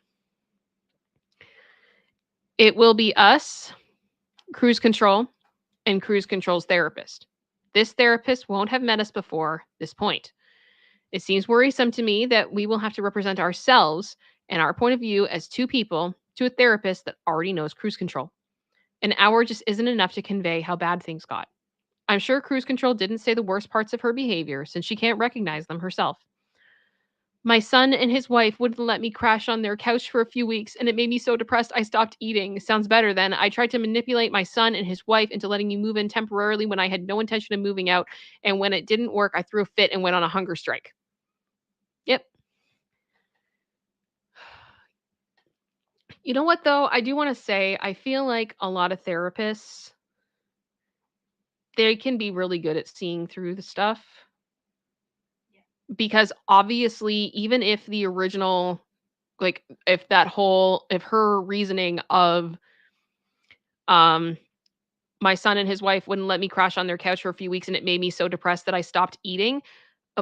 Girl, that's not a healthy coping mechanism. And I would guess that the therapist would probably ask why. And again, like, disordered eating is about control. So she kind of shows her cards there. That's just my opinion. But okay. This is really important to dear husband, and I'm going. We talked it over with our own therapist and agreed that we aren't going to expect this meeting to show any progress.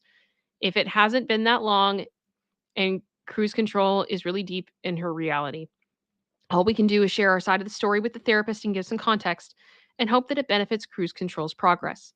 She's lied and changed her story to her doctor, so we assume she's lying to her therapist too. Yep. We told her at the beginning that we expect her to be honest with her therapist and that if we found out she'd been lying, she's on a timeout for 6 months. The fact that she wants us to see her therapist despite that means she either hopes we won't stick to it or she's really trying with the new therapist. We'll see. All right, is she trying or is this another tactic, guys?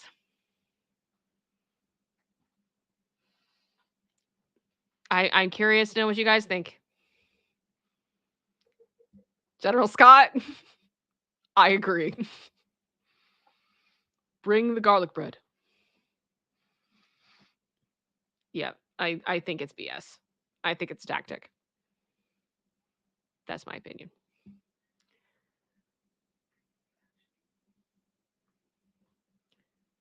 Okay. I'm afraid to walk in and be lectured by a therapist who has been lied to and believes that dear husband and I are blank poor little cruise control, or we're hurting poor little cruise control. We will have no issue putting her in timeout if that happens, but it will suck for dear husband. He's been a little more optimistic than I've been. We've decided that we should come in prepared with at least one thing we would like to talk about, but we have 3 in case time allows. In order, the fact that she makes dear husband hide half of his family from her, the fact that she refused for a long time to let us have free time without her and crashed several dates and day trips and the honeymoon. Just want to put that out there. And the fact that her reactions to things aren't proportional with how serious they are, scream crying if we don't let her attend our date with us. We think these will give the therapist insight and things to discuss in future appointments with her. Little extra story for you all. We decided that we're dine catering our actual home to cruise control sensitivities. Remember how she acts like she's been betrayed, even if we mention dear husband's awesome stepsisters and stepmom? Oh, that we're done. Sorry.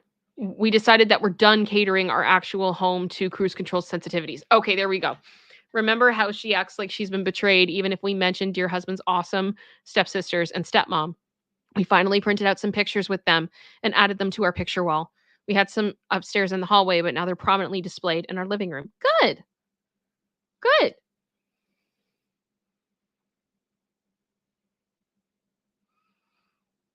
All right. We went to therapy. Oh no. And it was, okay, great. This was a while ago and I waited to post it because it took dear husband and I a while to absorb it and talk it over. Our own therapist that we've been seeing, who we really like, gave us the advice that we should act businesslike and refuse to give hugs or make small talk. Not to be mean, but to make sure that the therapy with cruise control doesn't become a way for her to sneak around Elsie and force interaction. We need to set the tone for serious work to be done rather than a rug sweeping. So, of course, we show up and cruise control effing leaps at us. Dear husband and I dodged her, and dear husband said, Mom, this is not the time nor the place. We all need to take this seriously. She said, not even a hug? And he replied, not even a hug. Go, dear husband. Proud of this kid. Proud of this kid.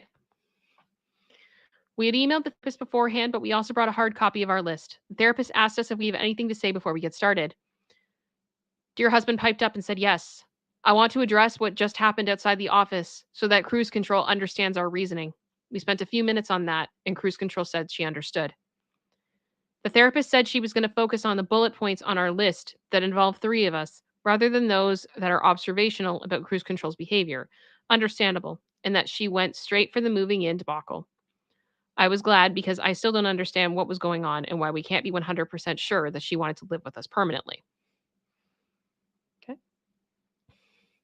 When it was time for cruise control to start talking, she was tearing up, of course. She said that she hated her apartment and wanted to leave. It was too dark and it makes her depressed.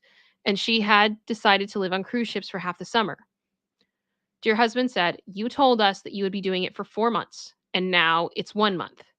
And she said she had other plans for the middle of the summer that she couldn't tell us about because she felt dear husband's feelings would be hurt. We had no idea what she was talking about. I can't think of a vacation she'd be able to go on that would hurt our feelings other than crashing our own. And she's done that. The therapist said that if feelings are going to be hurt, therapy is a really good place to process that. She sighed and said, okay. And then she tells us her real plans that I still think are sketchy as F. Now her story is, I felt you would be lonely without me all summer, so I wanted to stay with you for a while so you know I still care about you. I met a man online who lives in vacation destination, and we were going to spend a month together. I was going to take a cruise before and after the trip to see this man, so I could say that I met him on a cruise by accident. I didn't want you to feel abandoned. We were just like, WTF? What? Why would we care if you're dating? We would both be ecstatic. I have the feeling this woman thinks that her son cannot function without her wiping his butt.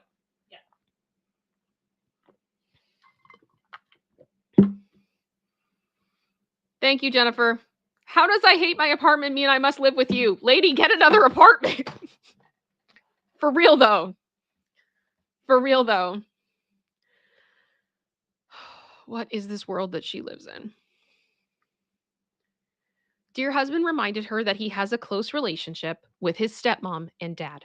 I said we would be happy to see her find someone to spend time with because she seems lonely. Cruise Control refused to accept this. She believed we must be lying to her and that dear husband would have been distraught if she moved on from her divorce in the late Cretaceous era. This woman needs to process her divorce.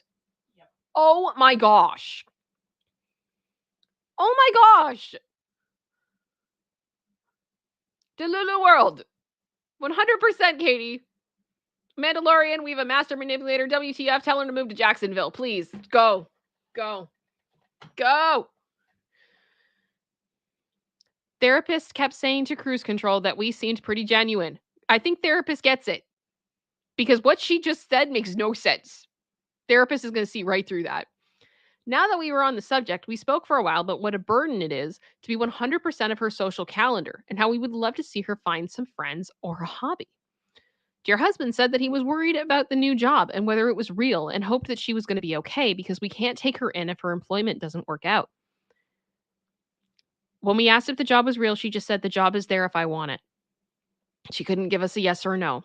I am terrified that she is suddenly going to become desperate for a place to live and need us to help her. No. No, no, no. Nope. The last thing we did was state our boundaries. We said she cannot live with us ever, and that is a hard boundary.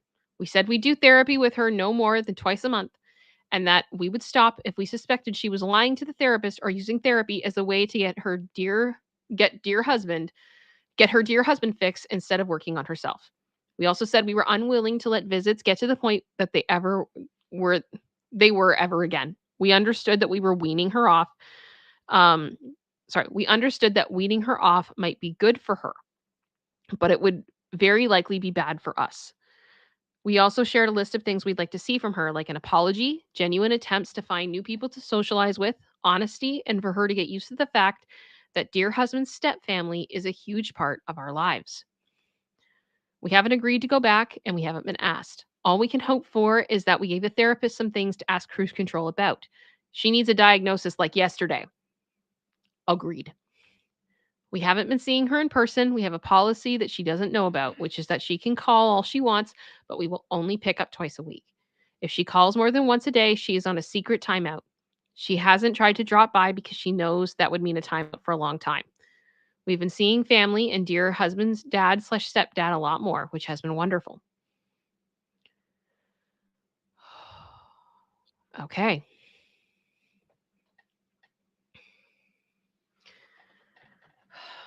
My Just Yes Mom is helping us see the light about Cruise Control. My parents are pretty neat in general, but my mom and I are especially close. Yet the mom that mother-in-law wanted to exclude from the wedding so things were even Stevens. Yeah. The disrespect that this mom has had to deal with. I'm already a fan of this woman. Just saying. She's a really cool ability to translate what you're trying to say when you can't find the words. This has been coming in super handy because so much is just so wrong with cruise control. Dear husband and I are a bit thrown by the weird therapy session where we're 90% sure she lied her butt off after being told over and over a condition of your time out parole is not effing lying anymore. She seems so confident that it makes you question reality a bit. There are severe consequences for lies, so why lie? You could just say sorry. We're trying to work with you, you dumb cankle.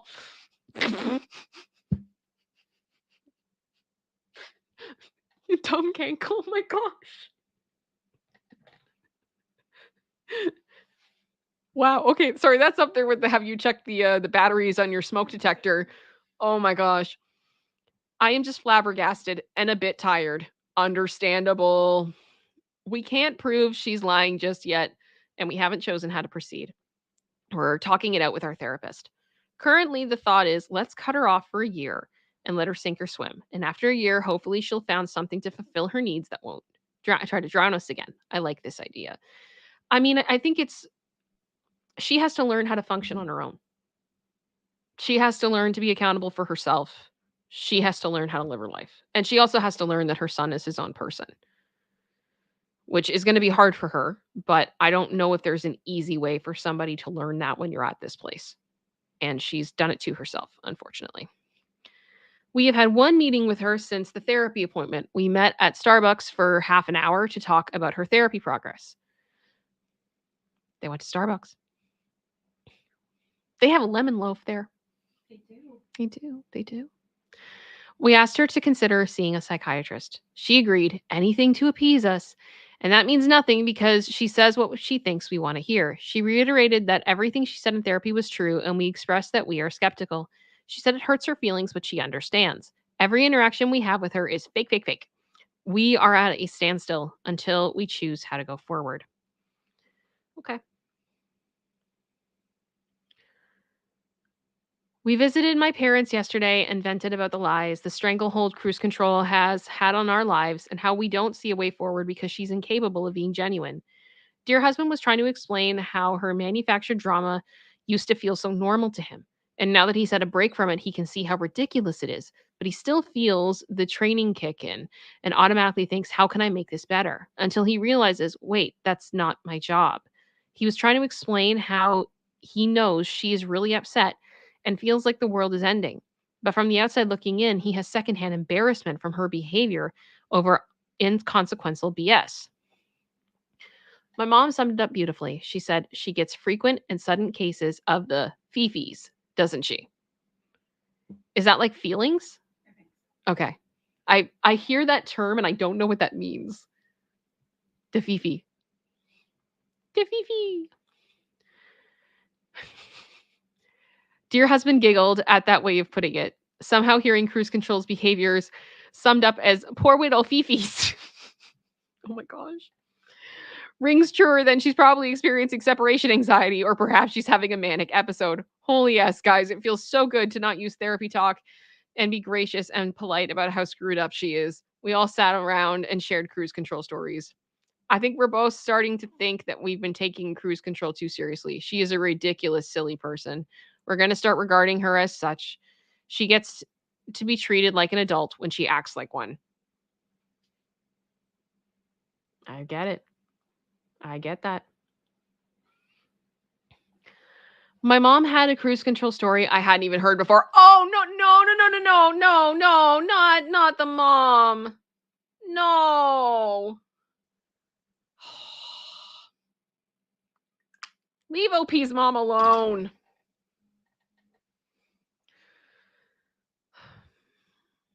Back when we thought we might get to have a normal wedding, my mom was invited to go shopping for a mother of the bride, mother of the groom dress by cruise control. Oh no. She went even though the wedding was barely in its fetal stage. It was the wedding zygote. I love it. No details other than, yeah, we'd like to do this sometime. My mom humored her and they went shopping because she thought it might be good to get to know her better. Cruise control spent the whole day finding ways to mention her own wedding to father-in-law 1,000,000 years ago and cry. This divorce, the hold that this divorce has on this woman. Oh my gosh. Oh my gosh. They'd look at pink dresses and it would be, oh, this color reminds me of the color of the sunset on the day I got married. So sorry, I don't know why I'm tearing up. It's just so hard to think about. The color of the sunset? Man! I mean, I could understand like being like, okay, that pink was like the bridesmaids' dresses at my wedding. Yeah. I definitely don't want to wear that to the wedding because I wouldn't want to like make father-in-law think that I'm like recreating things in the past. And also like, I don't need to look at that color. No, thank you. Let's do something different. Oh, look at that green dress, you know, like I totally, oh my gosh. Sorry. My mom was nearly crying with laughter when she recounted that Cruise Control had picked up an ivory dress and said, oh, this was just the color of the cake at my wedding. It was sob. It was a oh, sob. Shut up, she did not.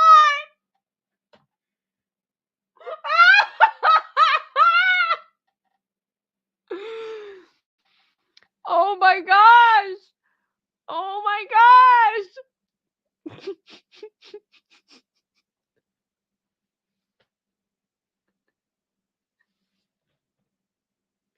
I can't. The almond, I can't handle it. Oh my gosh.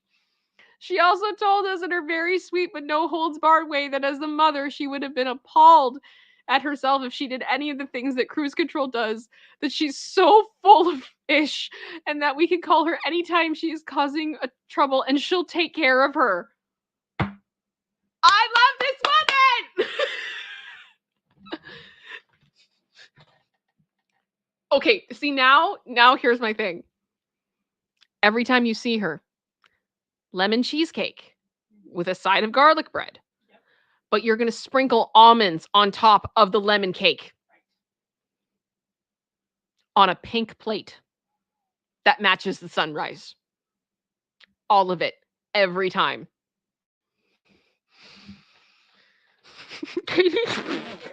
And that's why the water was the colors of my tears this morning. Oh my gosh. General Scott, I wonder if Cruise Control had garlic bread at her wedding. Gosh.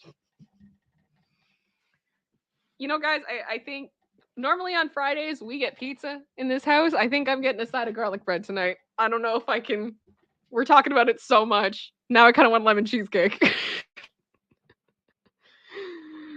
Oh my gosh. Fedora Art, I can't stop imagining her crying with the blue steel expression. I'm sorry. My fella's gonna laugh at that, just so you know. Oh my gosh. Oh, okay. She said, dear husband, if you need to pick up the phone and ask a mother's opinion if she's over the line, you can always do that. The answer in that case is probably yes, but call anyway. We'd love to hear from you. Oh, that's so nice. Well, guys, that's the end of what we have today. One more part. There's one more part. Yeah, if you thought you needed wine today, get wine for Monday. How are we doing out there, everybody? Are we doing okay?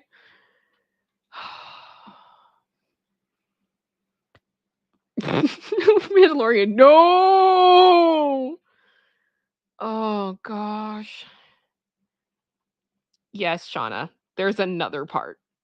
This does not stop. I want garlic bread.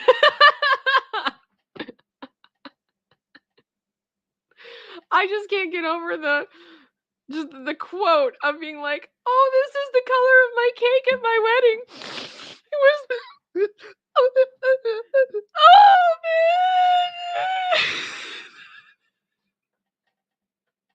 I can't handle it. I can't handle it. Oh my gosh. WDWLTV. We can't do the last part right now. I've been looking at screens for 2 hours and I had to prep this morning and I definitely am going to have to pause here. And we had 27 slides today for the what for this. So it was big. It was big. The last one is 33. The last one, oh gosh, producer sister just told me the last one is 33.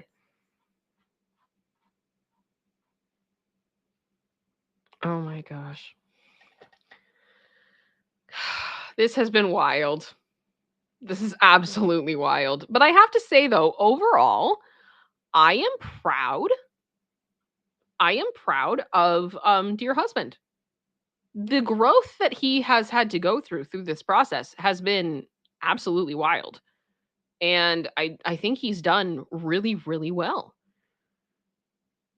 This has been really, really difficult. You know, like I can't imagine how hard this has been for him at points. And he's definitely trying. And I think sometimes that's all you can hope for. You know what I mean? That people that they take help seriously and they try to get control back of their lives and that they try to heal. All right. So we can do the next part on Monday. And I did want to let you guys know, and for what is concerned, producer sister has informed me there is another saga that she has found. So we have another saga after this. She's also working on a Christmas special for you guys. And I will be honest, I am aware of the subject matter of the holiday one. And I haven't looked at it in a couple of years.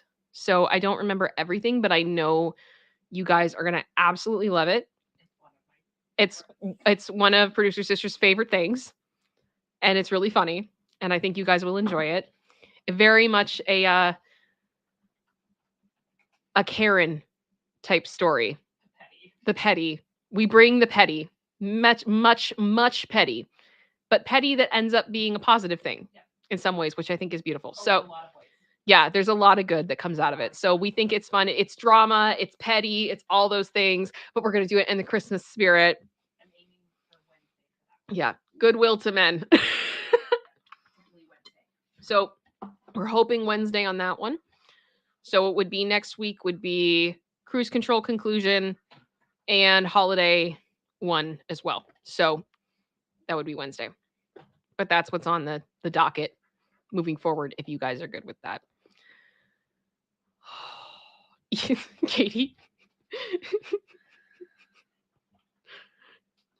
The Lulu World in Pettyland. Well, guys, I could stay for a little bit longer. And if you guys have any questions, anything you want to ask, anything you want to say, now is the time. We can all just kind of chill. I do want to thank you guys so much for being here and supporting me and all of the kind words you have sent me. It was really, really nice.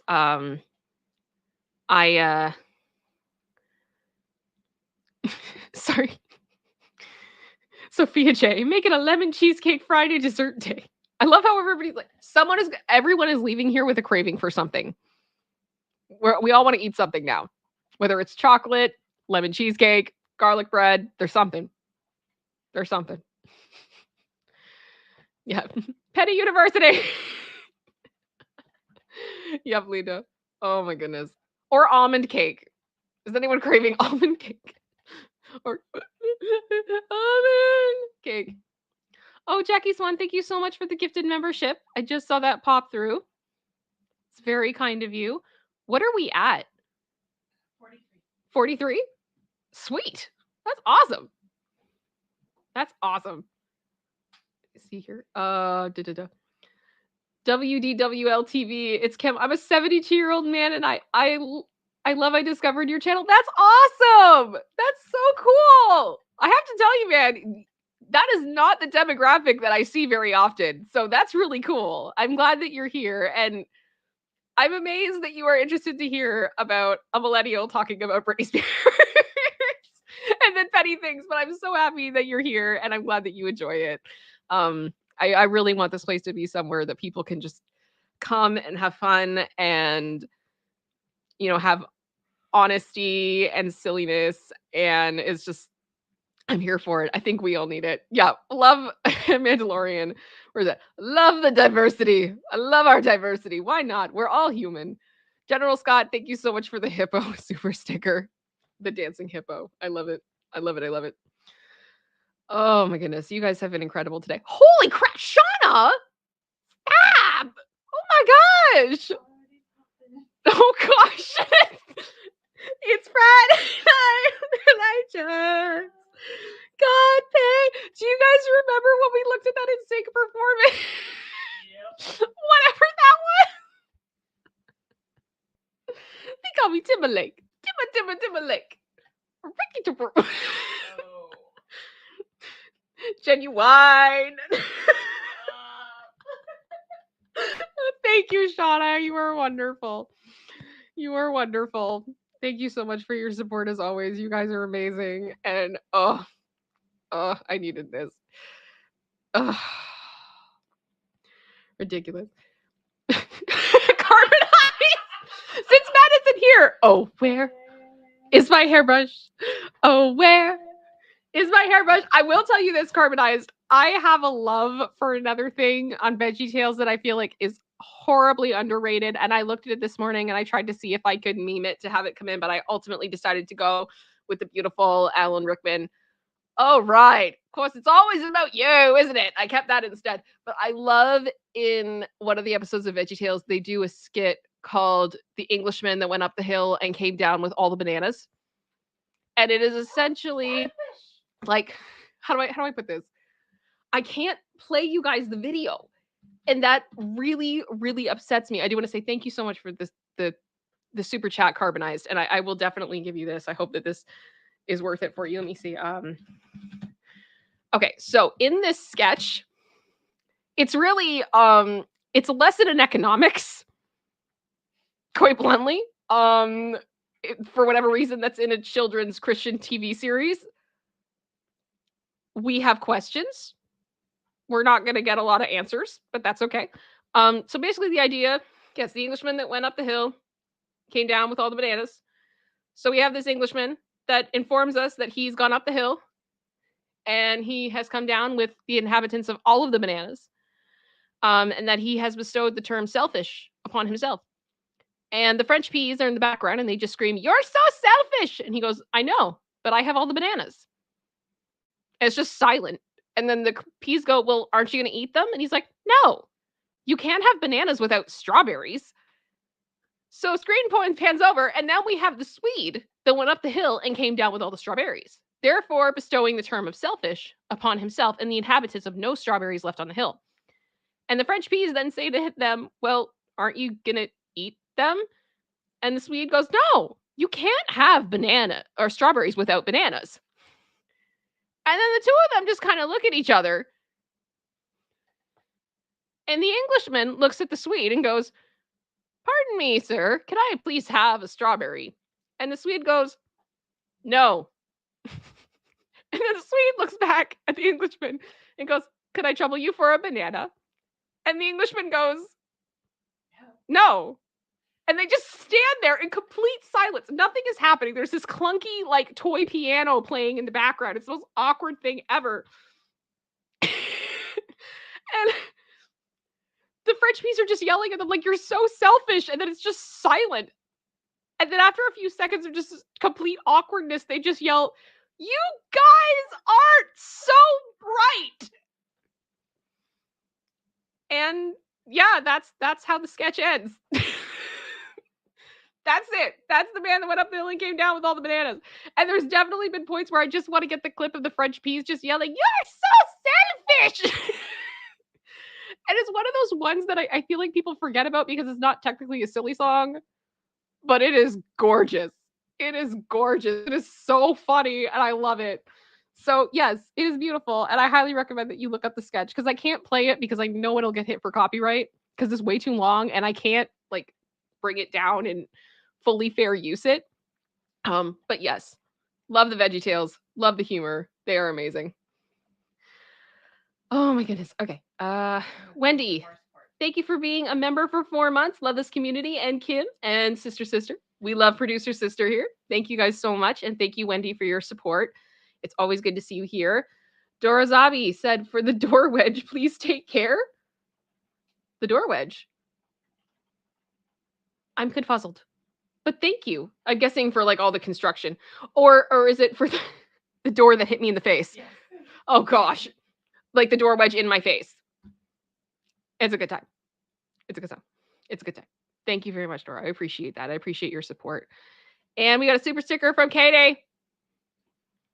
Hype. Thank you very much. You guys are wonderful. Oh, this has been such a fun stream. I have missed this so much. Oh gosh. You guys, I love my lips in the chat. When I was just 2 years old, I left my lips out in the cold, and they turned blue. What could I do? They turned blue. What could you do? Oh, they turned blue. Oh my gosh. Nope, we are not going to have a repeat of the other day when I opened up my Coke.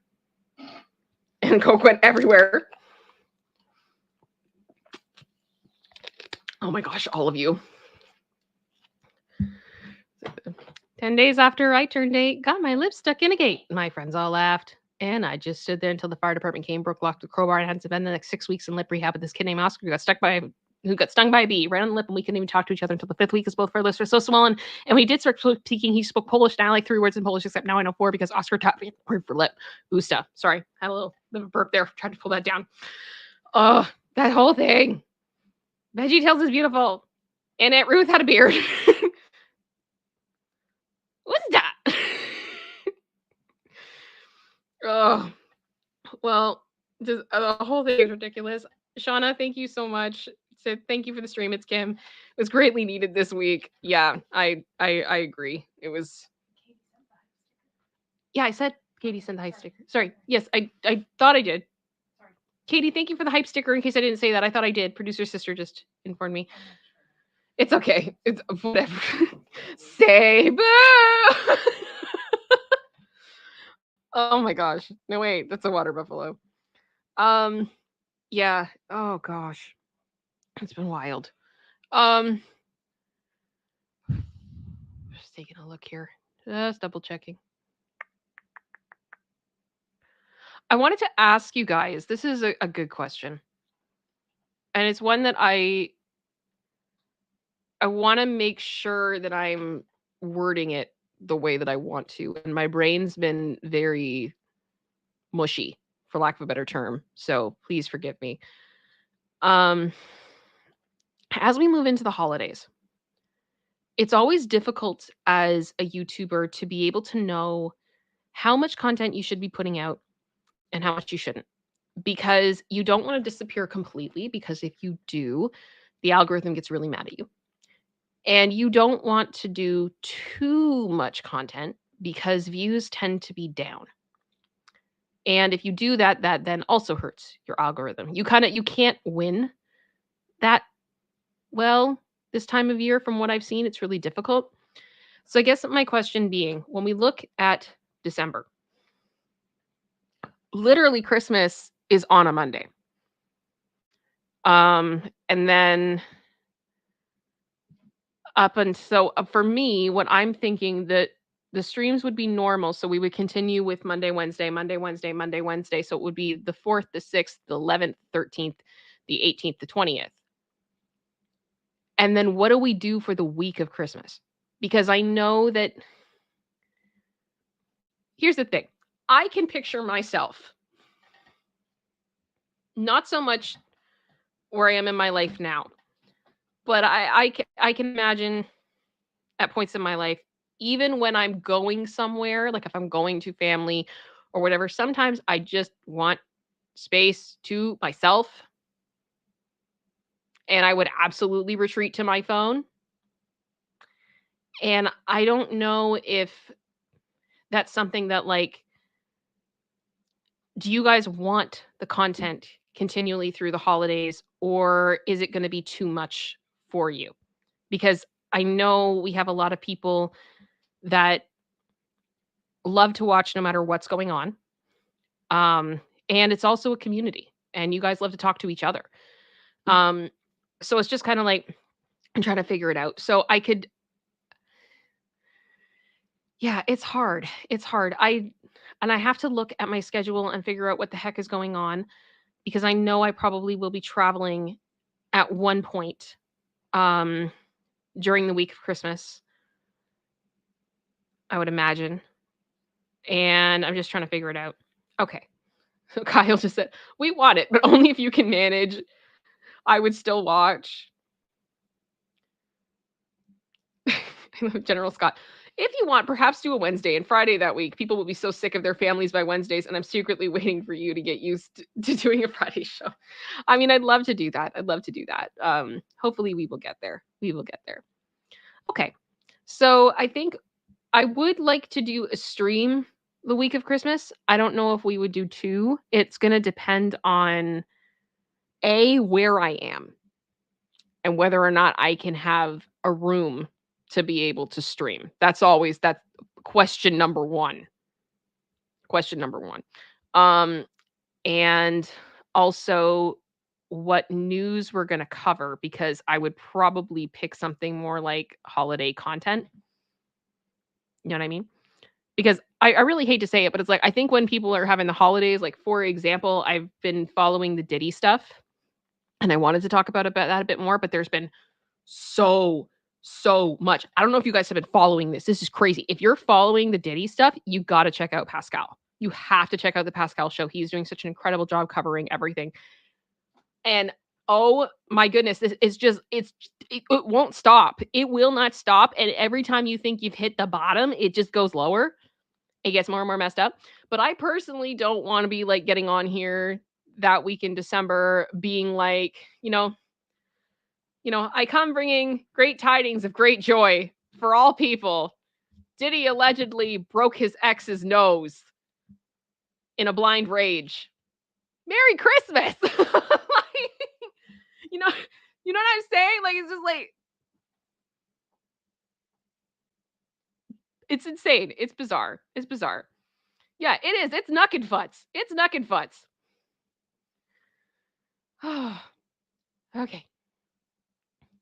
Carbon soda, some stuff so you can make money over the break and take time off. I'm not as concerned about that. I think the biggest thing for me is it's not about the dollar amount. It's about that YouTube sees it as an asset to the platform. Because if your content isn't an asset to the platform, it's not going to it's not going to get promoted. You're not going to grow. And that's kind of a thing that I would like to see. I'd like to see my channel grow. So you have to play by the rules. And it's rules to a game that I have no control over. So yeah, that's kind of the difficulty. Where is it? Oh, Medora Art. Pascal's great. I would love to see you stream with you too. I have been on his show. I've been on a couple times. He's such a nice guy. Big fan of his content always. So incredibly talented, and I think sky's the limit with that guy. With that one, sky is the limit. He can do anything. He's amazing, amazing. Yeah, Sophia just said the sad part is it doesn't surprise anyone with any of these allegations. Yeah, with Diddy. Yeah, no, and it's really sad. Really, really sad. Alrighty. Okay, so I will keep you guys posted then, but it looks like you guys are still interested in doing some content, so that's good. So I'm not going to just disappear unless something else. Oh gosh, KDR decided for his 8 Passengers live yesterday was hilarious. I haven't watched it yet. I'd like to. I know that there's been an update on this. That apparently Kevin, Ruby's husband, has filed for divorce. And apparently there are things that are revealed in that divorce filing that I'm like, I got to do my research. I gotta do my research. Because part of the thing is, like, I've kind of backed off a bit from that story simply because after there was the hearing regarding the kids, there were some things put through to start sealing more information for the protection and the privacy of the children. And ultimately, the more that I have gone into this, the more it's just been so clear that I know there's probably some people here that enjoy them, but I have a lot of concerns about family channels on YouTube. Between this and the Ace family and other things that I've seen, it doesn't seem to be a very healthy thing for the kids, and they can't really consent to it. So for me, um, when that hearing happened and you started seeing them try to do as much as they can to protect those kids, I'm like, well, it's about time someone's trying to protect those kids. And I didn't want to get into anything super, super deep about it unless it was specifically about Ruby and Jody. And I could see when more court things happen with Jody, things getting a bit more spicy. Because I think that woman has a lot to answer for.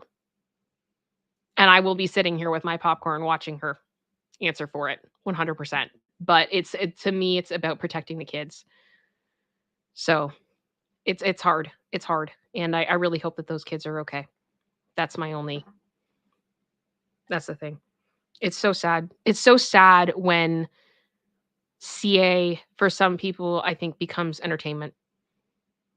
And that hits me pretty hard. So not a fan. Not a fan.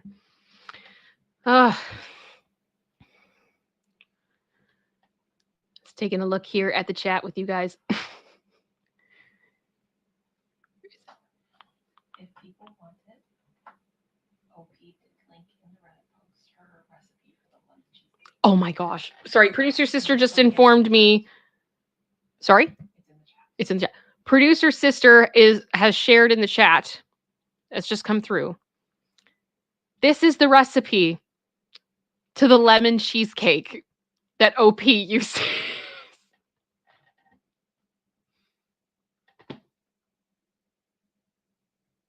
Does it look good? Should we look at this? Should we look at this recipe? I'm here to look at this recipe. I'm interested. I am interested. Hang on. Let me pull this up.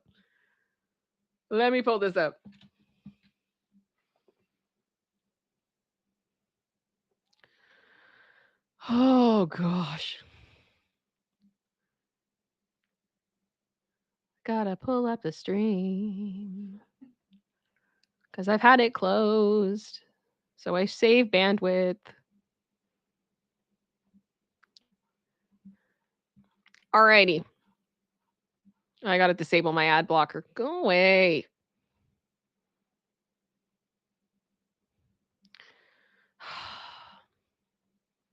I have ad block on for a reason. Because it gets really annoying when you're trying to show a web page and then all of a sudden all these videos start that you never asked for. And especially like with targeted marketing and stuff, I'm searching for a lot of things right now that are not for me. Just time of year, right?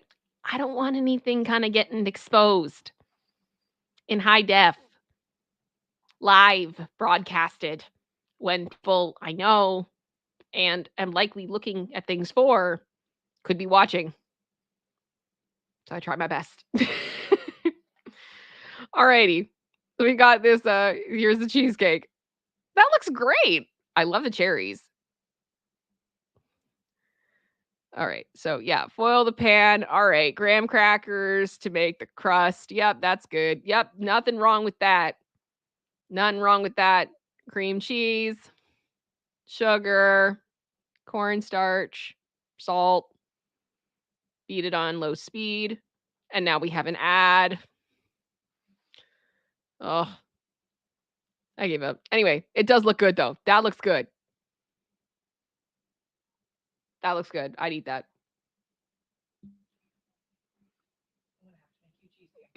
It's okay. Yep.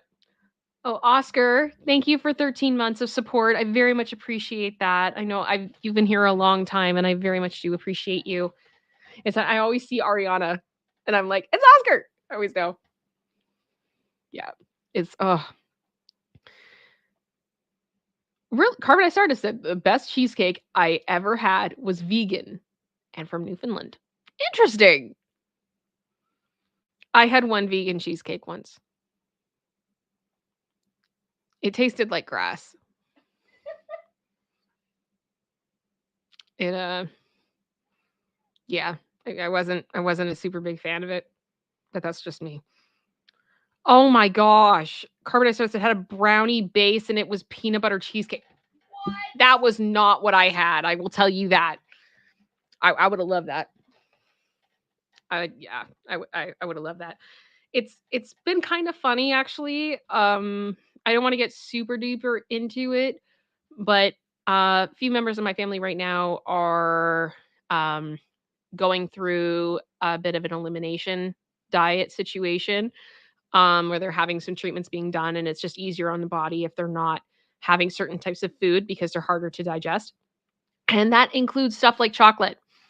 So, like this whole story about Jamie Lynn being like, chocolate, and producer sister has been on the limited diet situation. So producer sister hasn't had chocolate in 6 weeks. And it's just like muffin type moment. Like, come on. Ugh. No. Oh, here we go.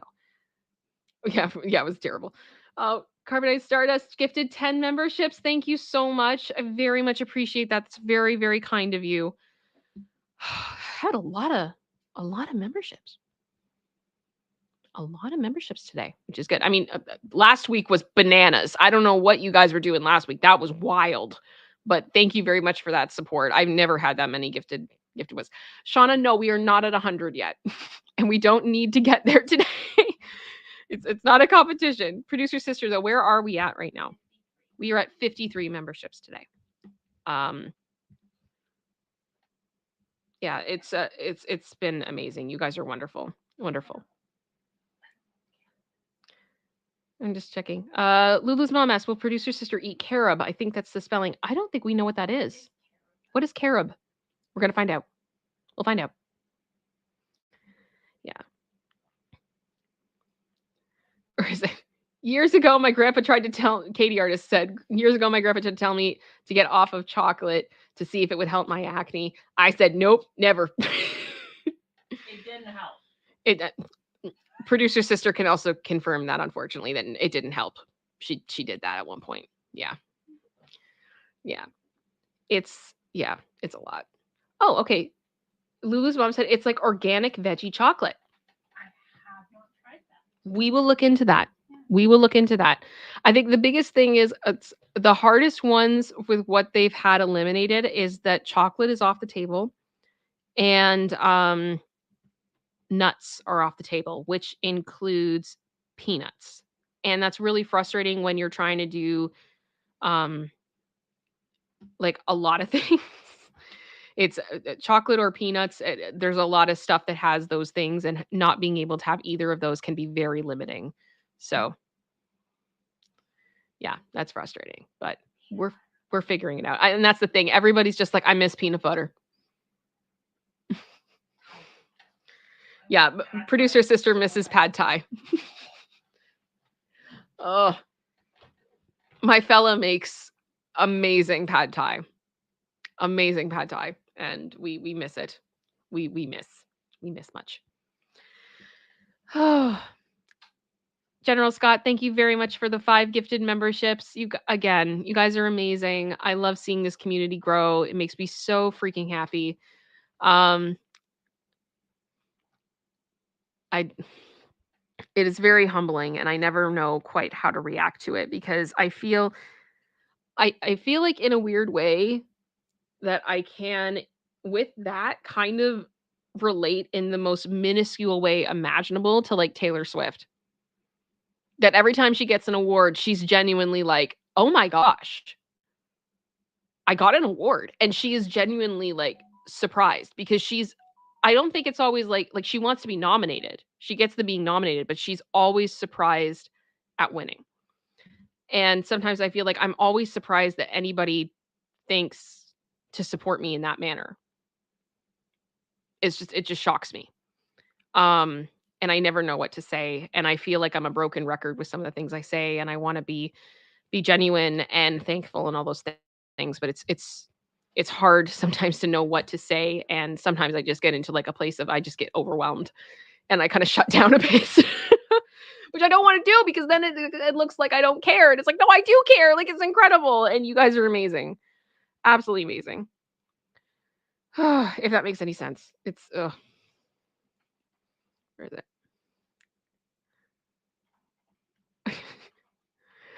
Carbonate Stardust. I'm allergic to nothing but the tetanus vaccine. Oh, gosh. That's not good. And my cats. The cat thing is new. Oh, I'm sorry. My... Soki. I can't hear the word genuine without hearing genuine. Faux shiz anymore. Genuine. No. What was I gonna say? The now I can't remember. The cat thing. My fella is allergic to cats. Cats and horses. Loves horses, loves cats.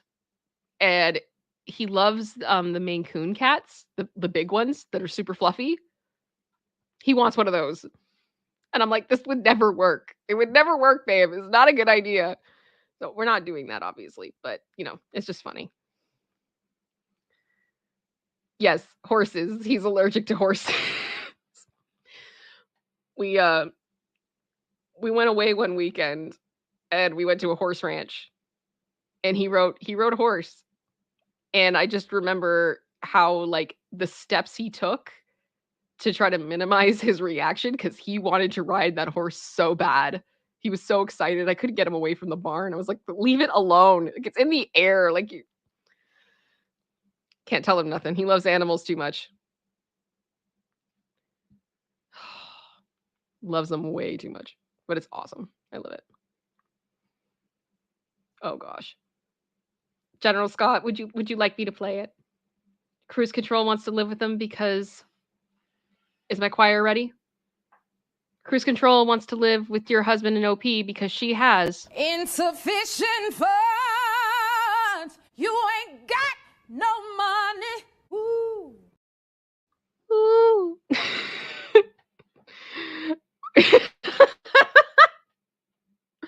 Ooh. I love it. You guys are hilarious. Just all of you. Oh, I love it. Ooh, ooh, ooh, ooh, ooh, ooh. Well, with that, guys, I think I gotta wind down. I'm gonna try to rest my eyes a bit over, the rest of today and tomorrow, and then we'll start prepping on Sunday for next stream. So good to be back. Thank you guys so much for your love and your support and your encouragement and your prayers. It was all felt. I am hoping for a much easier week to come. Be great. And yeah, stay safe out there. And I hope everybody's doing good. Much love to all of you. Thank you for being here. Thank you for all of your support. As always, it means the absolute world. And I cannot wait to see you guys next week and all that good stuff. Much love, everybody. Thank you for being here. If you are able to, please consider when the stream ends, reloading the page and leaving a comment. It really helps with the algorithm. It helps my channel out incredibly. And I do my best to reply to you guys when that happens. And I put the timestamps up pretty quickly. So thank you so much to everybody. And I will see you all very soon. Much love.